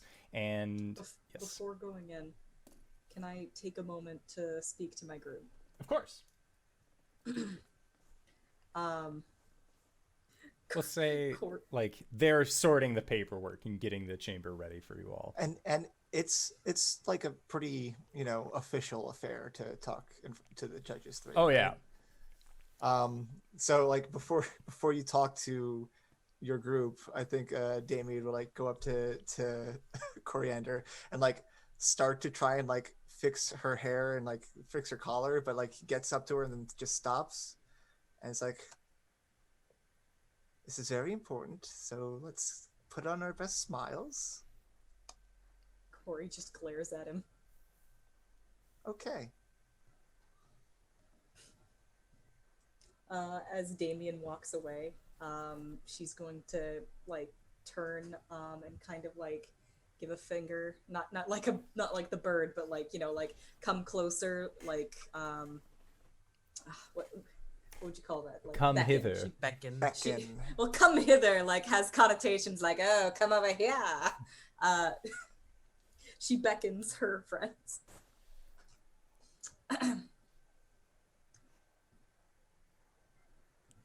What's up? I might need your help a little here. Okay.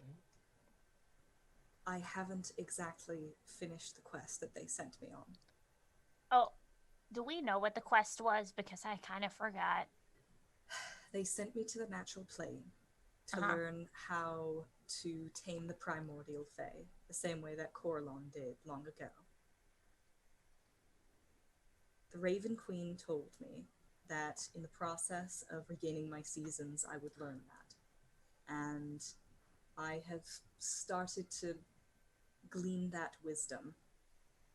I feel like I will be able to take on my responsibilities as Caelum.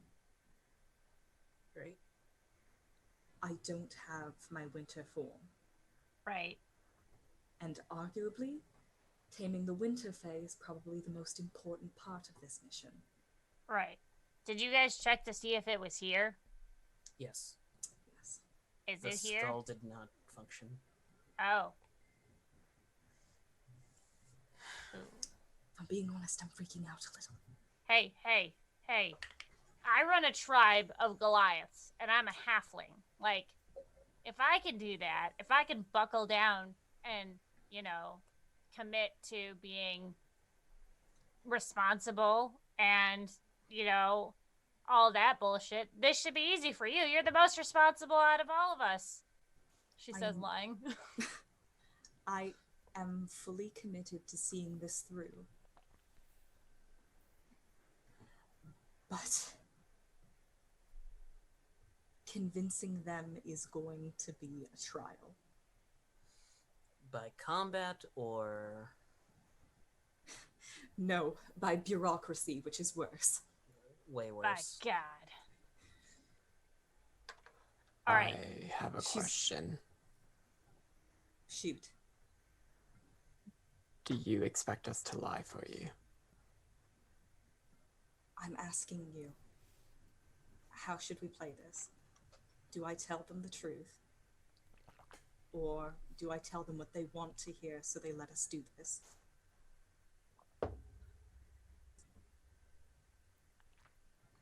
Of what's worse, getting caught in a lie and then getting utterly obliterated by 3 judges, or getting into something unprepared and getting obliterated by a winter spirit?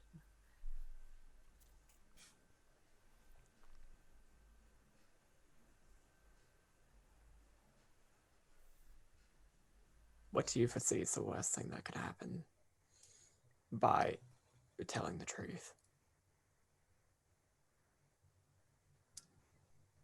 The worst thing that happens is, I don't know, what do I think?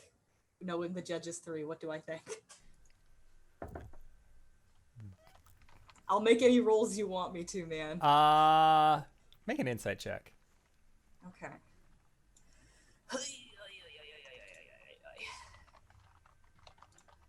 It's just a flat d20, that's fine. 14? 14. There are plenty of worst case scenarios that could possibly happen. One, they give your quest to someone else. They just tell you that you haven't done enough and that they will find somebody more suited to take care of this issue. Another option, they might give Damien this quest, That's hilarious. which would be terrible. He doesn't want that. Nobody wants that. No. Least of all Damien. Least of all Damien. Yeah, they elect another Caelum to do this. Tell you to turn in your badge and your gun because because clearly you're not suited for this. Yeah, that is your worst. You're a loose case cannon, here. Cori, and I'm gonna need you to turn in your gun and your badge. I'm sorry, go ahead. No, that's basically like your worst case scenario. All right. Yeah, altering the quest in that it is no longer about defeating Winter, but trying to outrun it. Okay. I will tell them that. It's possible that they'll give the quest to someone else. Yeah, no fucking way. They really don't have a choice here. I mean, like, what? Summer's gonna fall tomorrow, and then what? Spring's got another couple months. We're doing this. If we're being honest, they're out of time. Exactly. I would say don't lie, but embellish. I think the real question here is, if we tell the truth, do we think that we can be convincing enough that they will let us proceed? Hey, look at us. I don't know how the conversation went, but do you think Ilni would vouch for you? Possible.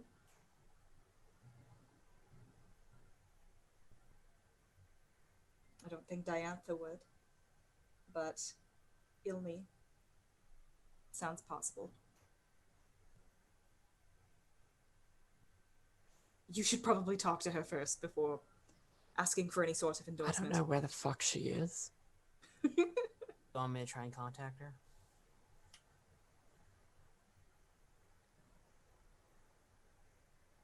I mean, if you want to, yeah. Um, Out of character, I remember that the owl, the elf, and the wolf all kind of had different like modus operandi. Yes. Can you refresh my memory what that was? Yes, the owl mask is the voice of wisdom, the wolf mask is the voice of the greater good, and the elven mask is the voice of empathy. Okay. Or it tastes to wear my mask in there, just in case. Which mask? the The whole- turnip mask? I have like 3 masks. It's the Ankeg mask, the turnip mask, and then the other mask.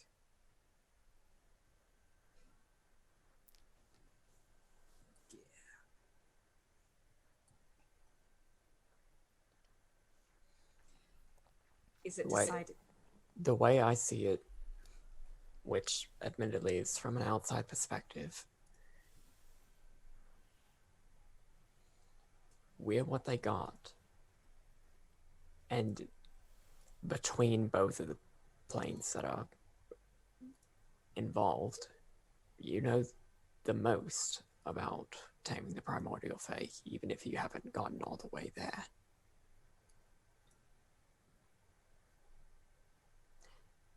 All right. So it's decided we tell the truth. I mean, we've done more with less before. All right. Okay. She washes any sign of weakness from her expression, and she will politely wait her turn. Well, as it turns out, there aren't a whole lot of people that are currently speaking to the Judges 3 in line before you. In fact, you guys are the line. There is no one speaking to the Judges 3 before you. So when you inform the clerk and inform Damien that you are ready for the proceedings, there is a... It is a stone door that has a lapis lazuli embedded sheet on the front of it that you can see looks more like a star field. And on this star field are Fey constellations, none of which the rest of you, other than Cori and Damien, would recognize. But you see that these patterns will actually gradually shift on the door, almost like it is a true reflection of where those constellations lie. And as you get up to this door, it opens for you, and you can see that there is a rather dark room that has one spot centered, and it looks almost like a Republic setting from like Greco-Roman times, where it has stairs that lead down and seats that are vacant at this point. And again, there is just this center light that seems to come down from 3 different spots up above, almost like they have been built into the overall structure to then give whoever is presenting a little bit more of a standing area, while the rest of the room remains in this very dark, like almost overcast lighting. And as you walk in, the doors close behind you, and you hear 3 voices in tandem say, "Proceed." And you know that it is time to stand before the judges. Cori steps into the light. Okay. And as you stand into the light, are the rest of you also going to be standing in the light as well? Yes. Okay. Damien does as well, just a little bit.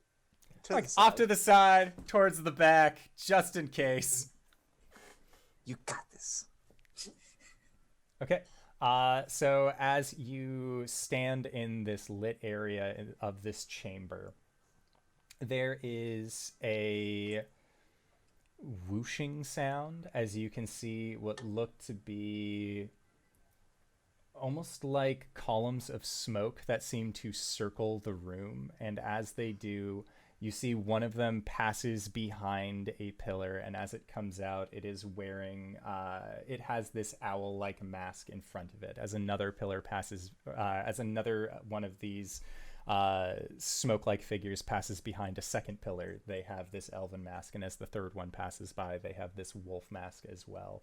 And as they swirl around you and coalesce into these almost what look like hooded figures, they are pillars, very similar to, let's say, No Face from Spirited Away, where it is just this long column and then singular mask, and each one stands about 20 feet away from where you are, with the wolf, the elf, and the owl all looking down towards you. And you hear one of them say, or I guess all three of them, again, speaking in tandem, Cori and Arjhan, you were sent on a quest to the material plane to learn how to tame the primordial Fae in an attempt to stop winter. How do you plea? Am I supposed to say innocent or guilty here?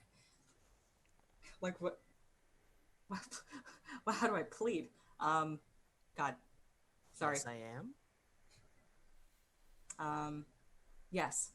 Yeah, that's more of their way of asking for a status update. Right. Okay. She says, yes, I went to the material plane and I was successful in my quest. To a degree. And the elven voice, the voice from the elven mask says, and who are these individuals that stand with you? We know Damien. And like they nod towards you, but we are unfamiliar with the others. She gestures to them, and she says, we are the Four Keeps. They were my companions on the material plane, and they've chosen to accompany me in this endeavor. And Give our names. Nope. And it is at that point that the owl mask comes down in this almost like smoke-like movement and then rests in front of your group and tilts its head. And you can see it continues to tilt until it's upside down and actually does a full rotation until it's all the way back. And then snaps and then reverts back to its right side up. And says, the Four Keeps. You have helped our Coriander in her quest. Has she been fruitful? Affirmative. As fruitful as anyone who is faced with adversity. What do you believe she has learned? Say that again. What do you believe she has learned? You are her companions, her party, are you not? Then you will answer Man. these questions truthfully. Do you want like a full list or like just an overview? And this mask just stares back at you blankly. That was an actual question. Oh God. She's learned that we are more powerful together and that she, as with many great warriors, may require assistance, and she feels comfortable relying on us, and we will protect her. She's learned that You see the wolf She is- face sink back into the shadows. And then you see it appear closer to the ground as it almost stalks towards your group and says, "Nothing about that? What has she learned in regards to taming the Fae? That'd be a question more pertinent to Cori. And the elven voice, the mask tilts down towards your group and says, information is as correct as in as many voices confirming it. We simply wish to know she speaks the truth. So, for keeps, what do you feel your companion has learned?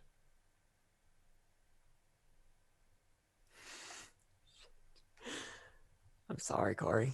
Yep.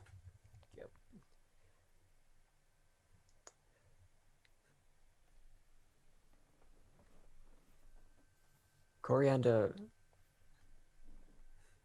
on her quest to learn how to tame the primordial Fae,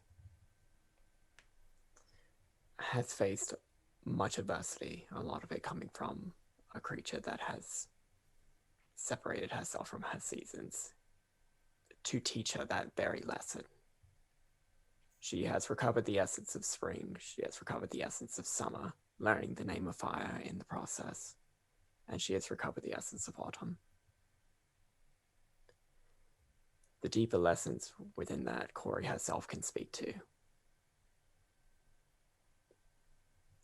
And But between both the material plane and this one, I believe Cori knows more than any mortal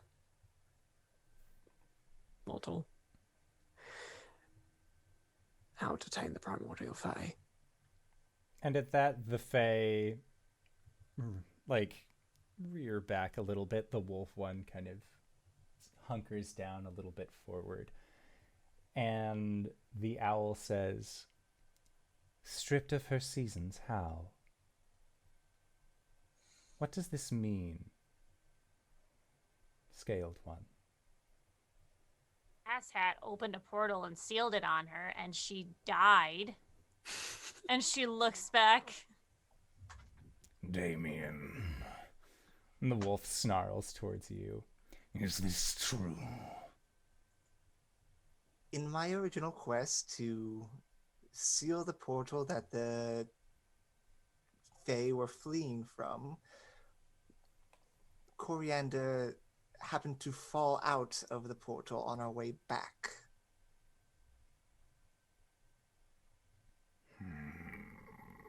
There's a growling sound that comes from the wolf mask. Damien, that's not a good sign. In his defense, I followed him through the portal.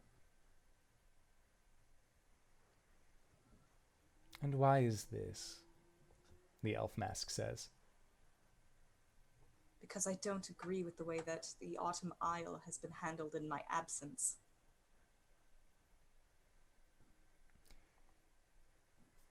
Your group closed a waystone of your own volition, did you not? Within the area you know as Green Reach. Feywild was seeping into our realm. Winter was covering that area. There is much difference from our perspective of an offensive influence of the Fae creeping through, and one that's just scared people running away, trying to protect themselves. The more feet that go down a path, the more well-tread it becomes. If there were, when there were, the Autumn Fae exiting the Isle, going into the plane prime material, if we had left that pathway open, winter would have followed.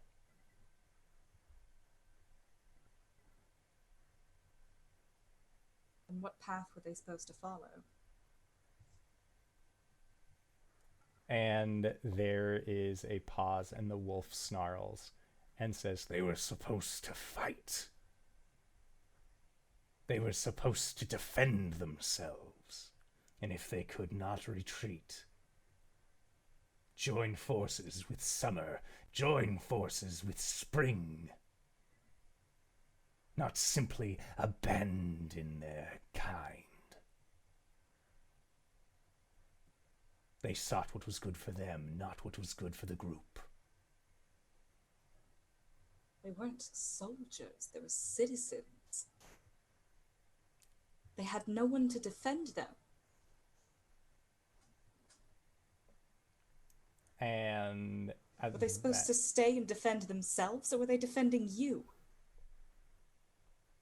And there is a pause as these three masks all look towards you, Cori.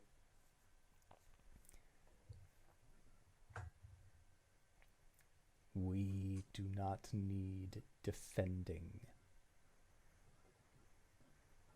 Well, they did. And so we defended them by removing the Waystone.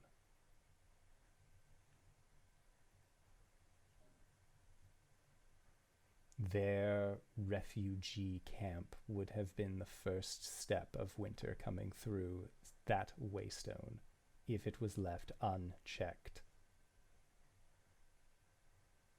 Then they would have truly had no one. Not our wizards, not our Caelums, just the defenses of the material.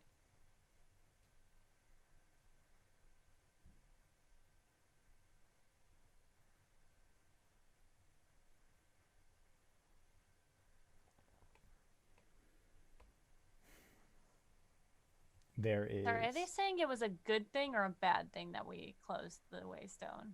They are saying effectively that you coming after them for closing a Waystone is hypocritical in that you yourselves closed a Waystone. Yeah, but we're not saying it was wrong with them to close the Waystone. We're saying it's wrong with them to not let them leave in the first place. It's fair. They are not disputing that. In regards to the Waystone and Winter's influence on the material plane, in the case of the area of Greenreach and Soul, what was the plan there on your part?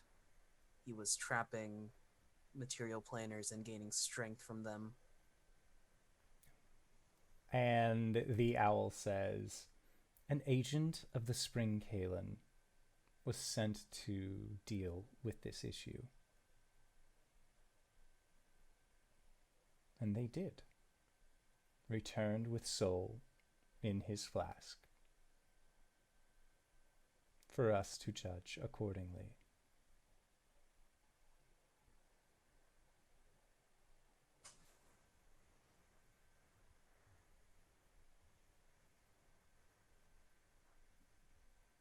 What matters now is stopping Winter. Am I correct? You are. Do you think that we, the Four Keeps, led by your Caelum, Laura Caelum, can accomplish this goal? That is what we are trying to decide. We have faith that Coriander will be able to do this thing, member of the Keeps. However, we know not of you and your prowess. This is something that we are unaccustomed to. Do we believe that you will be able to fix this issue? Hopefully. Will you be judging us based on our words or our actions? We have yet to see your actions. Exactly. What would you like us to do? And the owl says,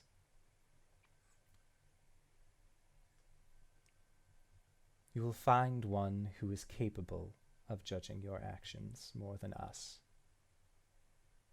Summer has not yet fallen. There are still several kings left. Meet with them. Learn how to defend yourself against winter's embrace. Once you are in the lands of snow, Cyprus will know where you are. You will need a means of preventing this from happening. Otherwise, it will be an onslaught." Easily done.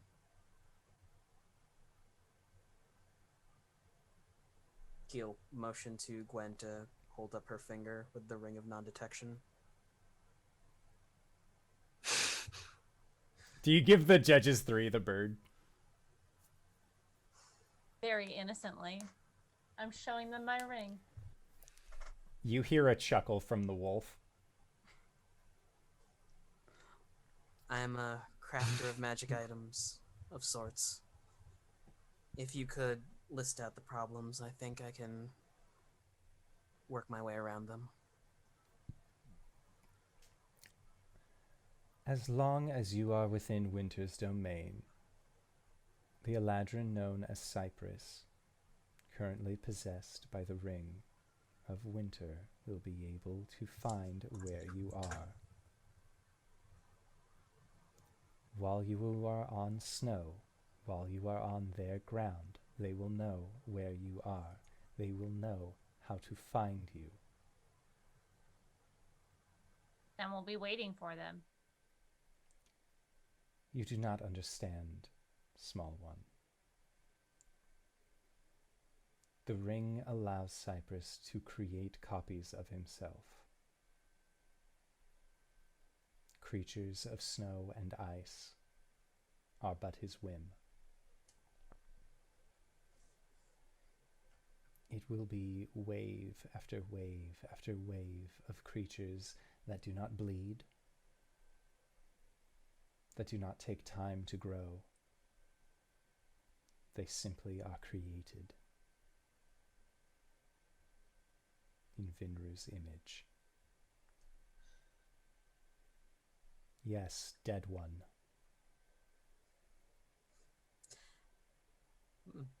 Hood off, I guess. Is it simply standing in a field of snow, or is it stepping on the snow? If we are encompassed by the snow, would he find us? As long as your boots are on his snowy ground, as long as you are within his domain and feel snow upon your shoulders and brow, your ring will do nothing. Cool. He will know your every step. Vinru will know your every move. This is a dangerous quest. This is something that Coriander has known from the start. There is We know a too. possibility that you will each lose your lives. I've got a couple to spare. We're all willing to take this.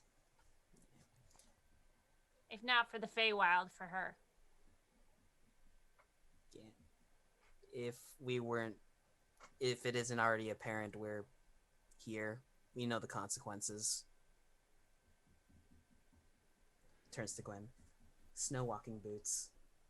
Oh, I know. I was thinking we could get parasols. Hey, Cori. She now she doesn't say that out loud, but she nudges Cori forward and gives her a nod, like, you can do this. At the very least, Judges 3, we have the bravado and the skill to back it up. And the owl says, "Bravado may warm your hearts, but the Caelum of the enduring frost is cold, colder than your bravado knows." I doubt he's colder than the plane of negative energy. And the owl tilts its head. The wolf kind of like moves for like leans forward a little bit pensively, and the elven figure just looks down, and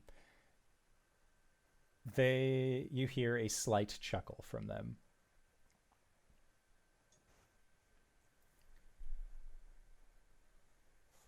Now, certainly, now that you have come here, you did not ask for our approval to continue your quest.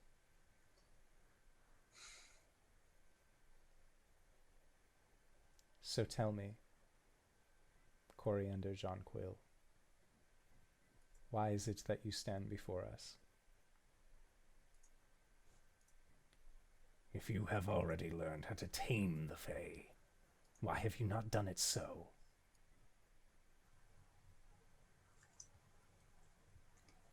I have not learned how to tame winter. And there is a pause, and you see the wolf recedes back into the shadows and then appears as a wolf mask standing tall next to the elven figure. The owl also comes up and stands tall next to the elven figure.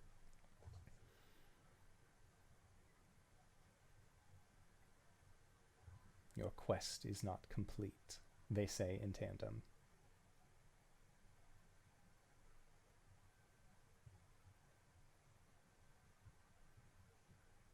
I can complete it on the way. And how do you plan on doing this? I succeeded in the other 3 trials. I will succeed in this one. I just haven't figured it out yet. But we will. There's a possibility we won't.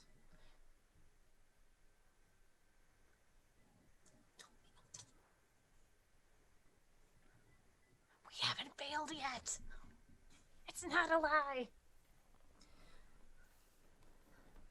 Yes.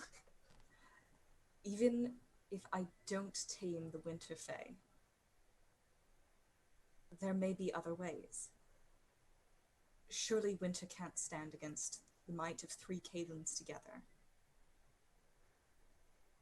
I need the Ring of Worth. And they look at each other and then look down towards you. And they say, to tame winter is the only way to save your friend. You can stop Cypress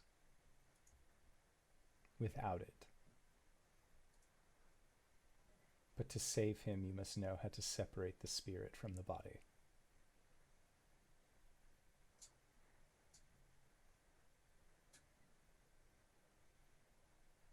I will do what is necessary.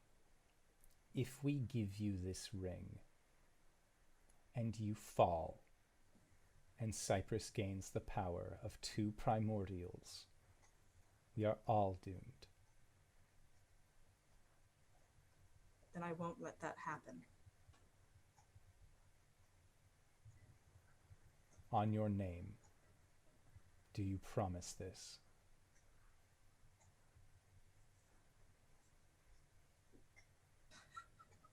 God damn it. Everybody's face is looking at me. On the name of Coriander Jonquil, I promise this. And you see them nod. And you see the wolf retracts. And then you hear padding across the floor. And Cybra is not having a good time with any of these judges. She's just like she's a regular wolf. This is scary as hell for regular people.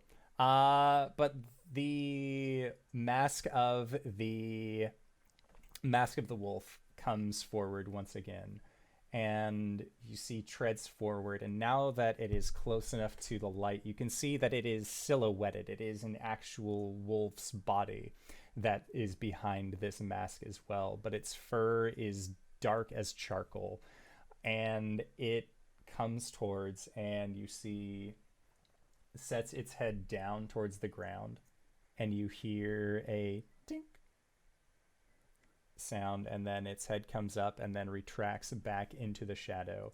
And Cori, you see a ring resting on the ground just outside of the light. And the wolf mask appears back with the rest of the group. Cori will step forward, kneel, and pick it up.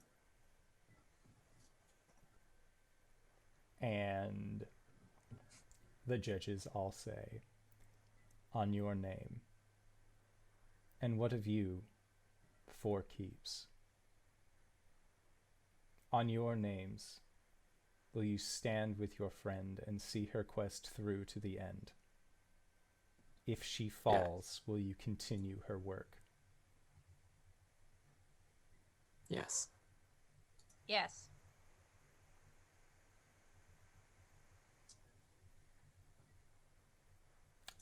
Couldn't hear you. Oh, Caelum says on his name. And they pause. And each of these masks in tandem say, "Speak your names." Dead one.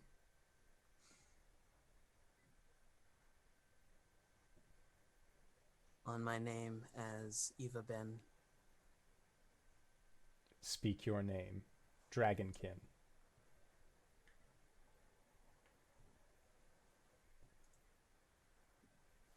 Shit, I'm trying to find it. This is a process. It is.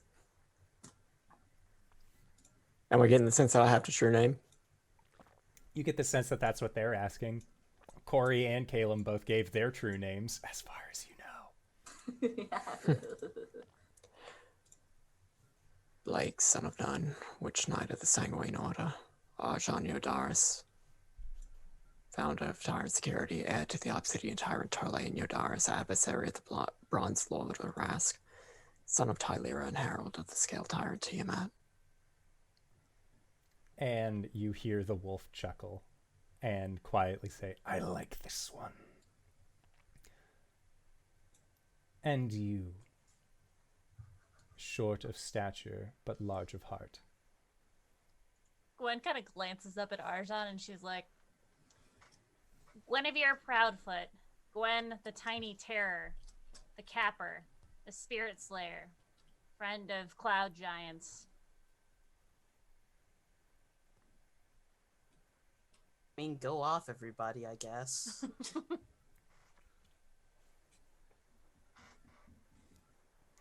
And the three voices once again speak.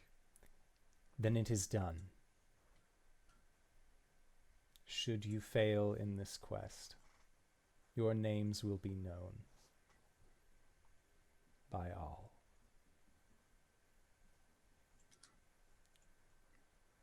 Damien. See to Yes? it they reach this. See to it they reach the Isle of Summer. After which It will be done. you may go back to what you have been doing.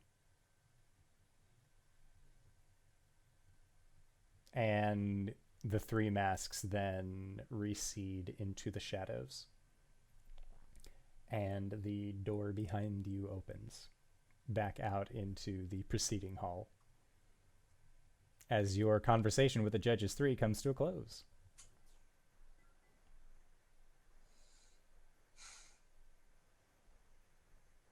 Who's ready to kill some primordial fae?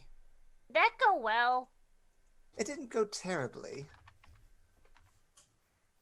I hope you know what you've all just done. It went pretty. Caelum starts walking away. I told you I'd see this through, Cori. I know you will. She's still got her hand just kind of like in a fist over that ring. Hey, I'm sorry I got mad at you before. It wasn't unwarranted. There's a season for everything, even anger. Yeah. But family heals fast. We're a pretty good family.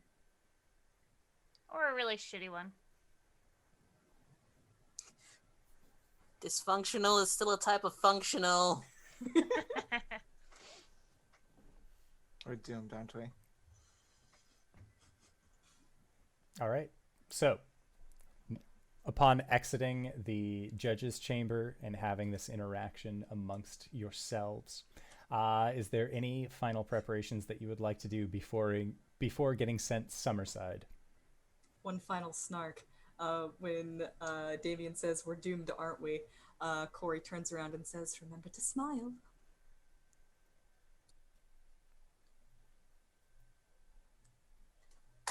Hey, so Gwen. Yeah. How do you talk to someone you're interested in? Look, I'm sorry, Caelum. You had your chance. No, there's someone else. When the fuck did you have time to meet someone else? You were gone. For a day? And you see, silhouetted against the door, kind of leaning up against it, arms crossed, looking into the proceeding hall where you all are, Diantha, the Spring Caelum. Caelum turns and then thumbs his chest towards Diantha. And Oh, shit.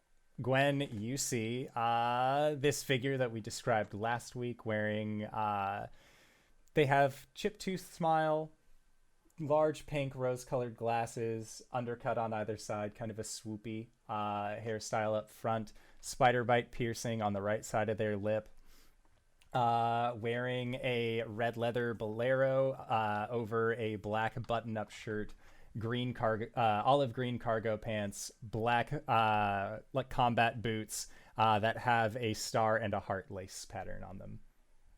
And she looks at the lot of you and says, "I hope the proceeding went well." Nice. As well as can be expected. So what's the verdict? You're gonna be going to summer now, I suppose? That's the Nope, plan. we're guilty. We're gonna die. Hopefully not. Or the entire Feywild is doomed. Well, once you reach summer, feel free to reach out to my contact that I have there. I believe that you already know her as Ilne. She'll probably be more than willing to help you out on your quest. I'm sure she'll be happy to see us again. You're not coming with us? I have to do things here. There are a lot of people that are coming to the Spring Isle, and Damien's plan is to help get everybody at least some sort of accommodation. But the people still need a leader. They still need a figure, somebody personable. That's what I've been doing. Right. Worst comes to worst, they'll need somebody to rally behind. And Damien, as charismatic as you are, I don't really think that's your style. Wait, don't take it personally. We're gonna leave tomorrow, right, Cori? As soon as possible. So Oh, now, shucks. Look at the time. It's We're now. all prepared, right? Yep, There's- totally. No time to waste. Well, If any of us has anything that they want to say before we leave, to anyone in particular, it should probably be now. Hey, Cori, Arjhan, Damien, I got words for you. They Oh, would like to no. talk to Coriander. Pull them off to the side. Oh no, in trouble again. Arjhan. Yeah, yeah. Come here. I'm here. Just leaving Caelum and Diantha. As she's walking away, she's just like, Arjhan smiles, and it is once again the most terrifying thing you've ever seen. Not you. Jesus Christ, no. Swing. Your friends are pretty odd. Yeah, well, traveling with them for as long as I have, I've kind of gotten used to it. You knew Cori since way back when, right? Since she was still scrawny. Was she always so stubborn, bullheaded, reckless? And Diantha flashes you a big smile. And just slow nod. Yes. Yes and yes. Good to see things never change then. That's the thing that people don't get about Eladrin. We have forms. We can change like the season. But underneath our emotions, we're still the same people. Our personalities don't change. You Sounds about learn, right. you grow. It happens.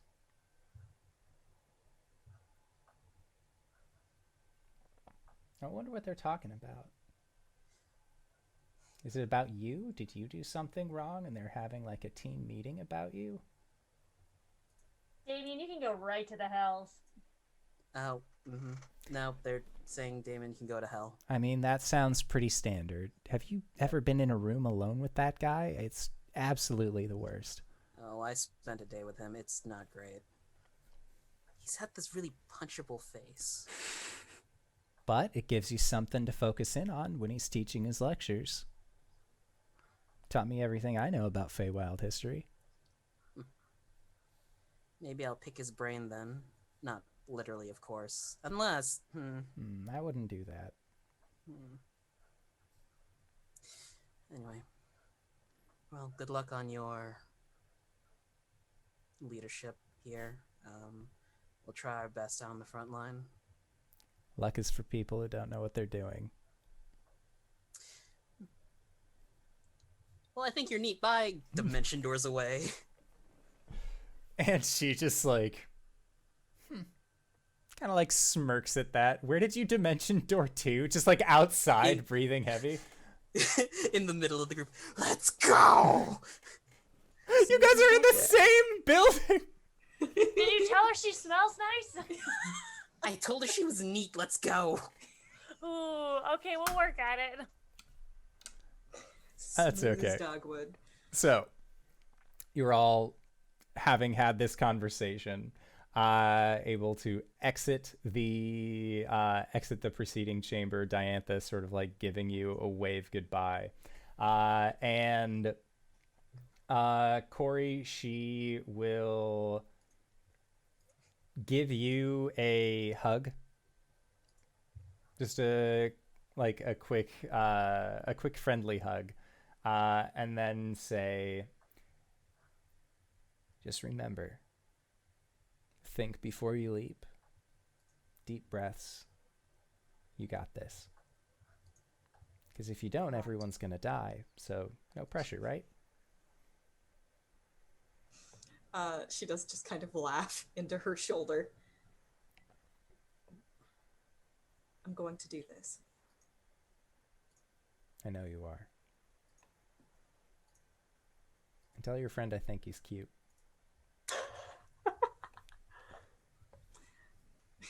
She just smiles. Okay. So, you exit. Damien, you have gotten... you have the spells prepared that can send this party off to the Summer Isles of the Feywild. So unless there are any other preparations for your group to be had before this event occurs. And if not, Damien, you take the party back to probably the school where you have all of your magical apparati set up and craft a spell circle for them. Are you guys bringing Cybra along or leaving Cybra here? Can we leave her with my dad? You can totally leave Cybra with your dad, Cool. should you so Right, wish. buddy. We'll see you on the other side. You're a good girl. She gives you licks.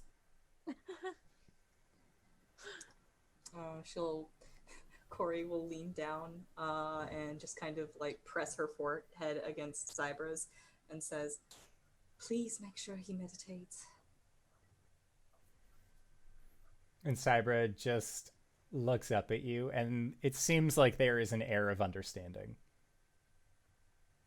Pet, pet. Okay.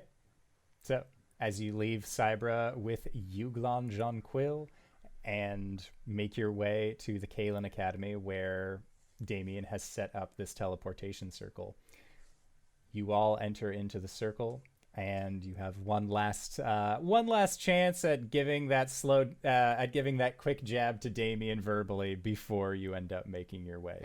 So he's not going to go with them at all, just to make sure that they're getting on their way well enough. Unless you would like to. No, I'm just making sure. Yeah. Like, Oh, if you guys are going to be okay, right? Like, you've got this, right? I've got all the confidence in the world on you, but I just want to make sure because it's literally everything on the line. we'll clap Damien on the shoulder really hard. It's do or die, buddy. And if we die, there is no do, so we're gonna do our best. That's not what I wanted to hear. I know, but it's gonna stress you out, so that's what I'm gonna say.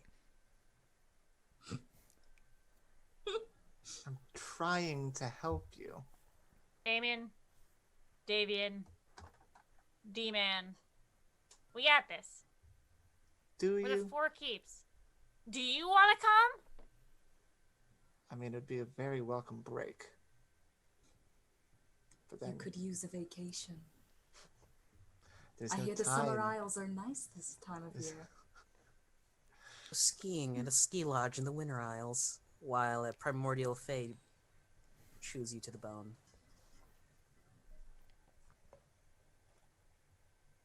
God, I wish that were me.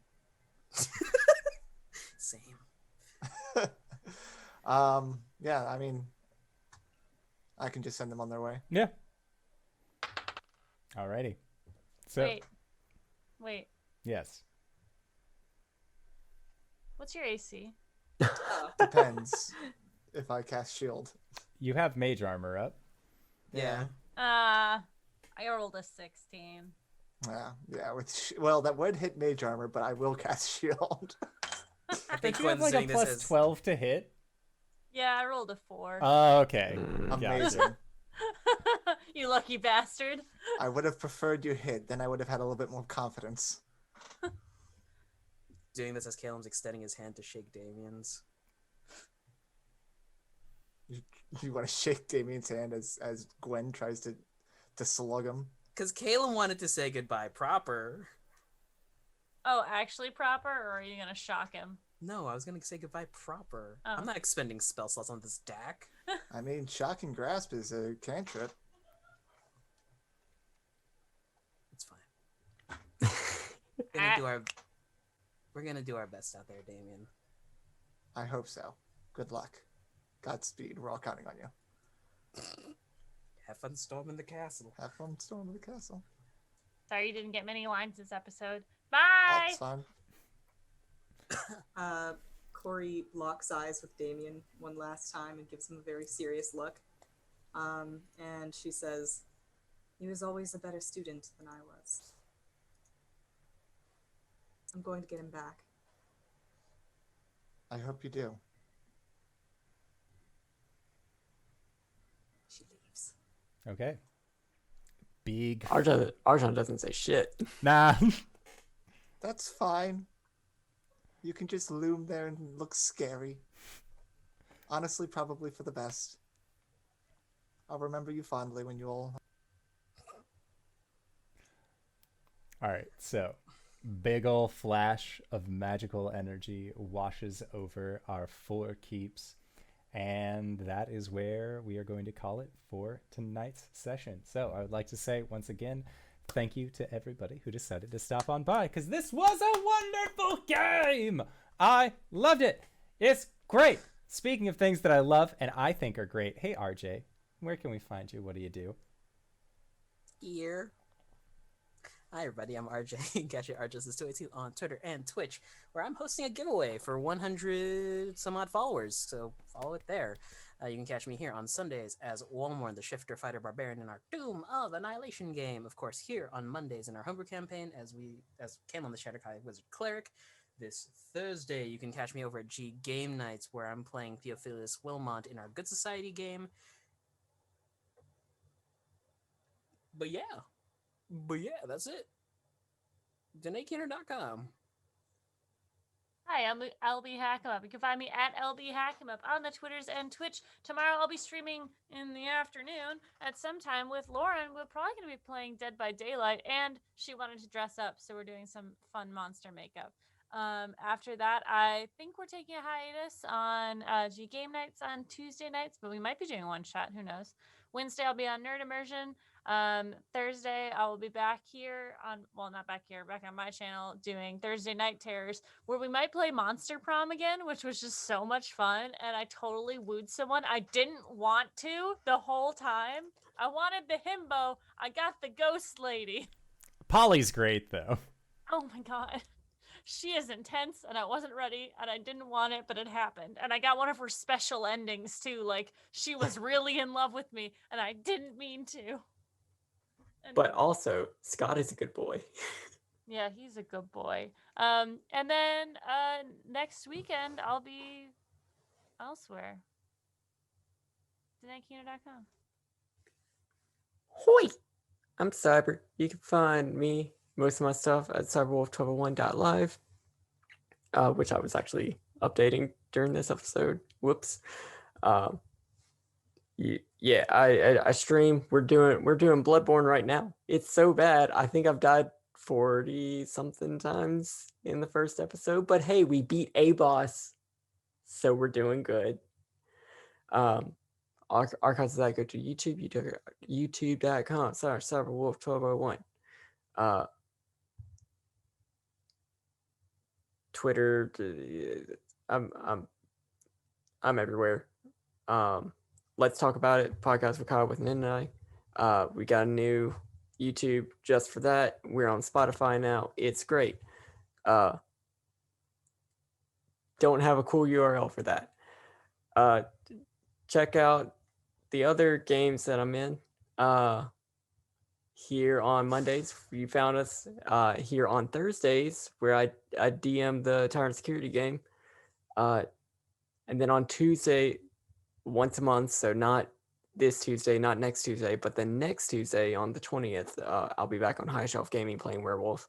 Also, check out jabroni.tv and Jabroni TV on YouTube, because stuff's coming out for those, and they're good. You can see a whole bunch of other really good streamers. So do that. DanaeKeener.com. Speaking of DanaeKeener.com, hi everybody, I'm Danae Keener. You can find me at DanaeKeener.com. I do nerdy drawings mostly related to D&D and a lot of things on this channel. I play as Cori under John Quill. Wow. The Eldred Paladin on Mondays. And on Sundays, I play as Baz the Drow Rogue Fighter. Sometimes on Saturdays, I'm on G Game Nights playing as Vivian Coyle, who's got a scarf made of bees. DanaeKeener.com. Also, hi, I'm here. My name's Tyler. You can find me at Frothy Inferno. On Sundays, I run the Doom of Annihilation. And on Mondays, I'm just happy to be here to be everyone's punching bag when they need it. I'm so tired. DanaeKeener.com. And if you've made it this far, you probably already know who I am. But if you don't, hey Acorns, what's up? It's me, your buddy, your pal, your friend, the Indoor Adventurer, the showrunner here at twitch.tv/Indoor Adventures. We do shows like this on Monday and Thursday at 5:30 p.m. Pacific Standard Time or at 7 o'clock p.m. Pacific Standard Time on Sundays. If this is your first time joining us, you can go to youtube.com/Indoor Adventures to check up on all of the VODs of each of the games that we have played since this channel's creation over 2 years ago, or you can go towards where anywhere audio casts are made available for free. You can find us there under the same moniker. But speaking of things that are being made available for free, we are going to be going into our Patreon supported after show. So if you go to patreon.com/Indoor Adventures, you can find yourself listening to the wonderful sounds of Nights in the Courtyard, the after show that we like to do after the show, where we answer questions not only from each other, but also from the community. So if you have any questions for myself or any of these other fine folk, that is a great place to try and get the answers with which you seek. And of course, the best way to ask those questions is either to post them in the side chat over Mia or join us on Discord. I would post the link, but for some reason my stream deck is fucking up. So you can join us on Discord, found in the link below. And you can answer, or you can get answers to all those questions there as well. But once again, we are going to be heading into our Patreon supported after show. So I'd like to say thank you to everybody who decided to stop by. Thank you to these wonderful players for putting up with my bullshit once again this week. And we'll see all of you guys next time. All right, everybody. Bye-bye.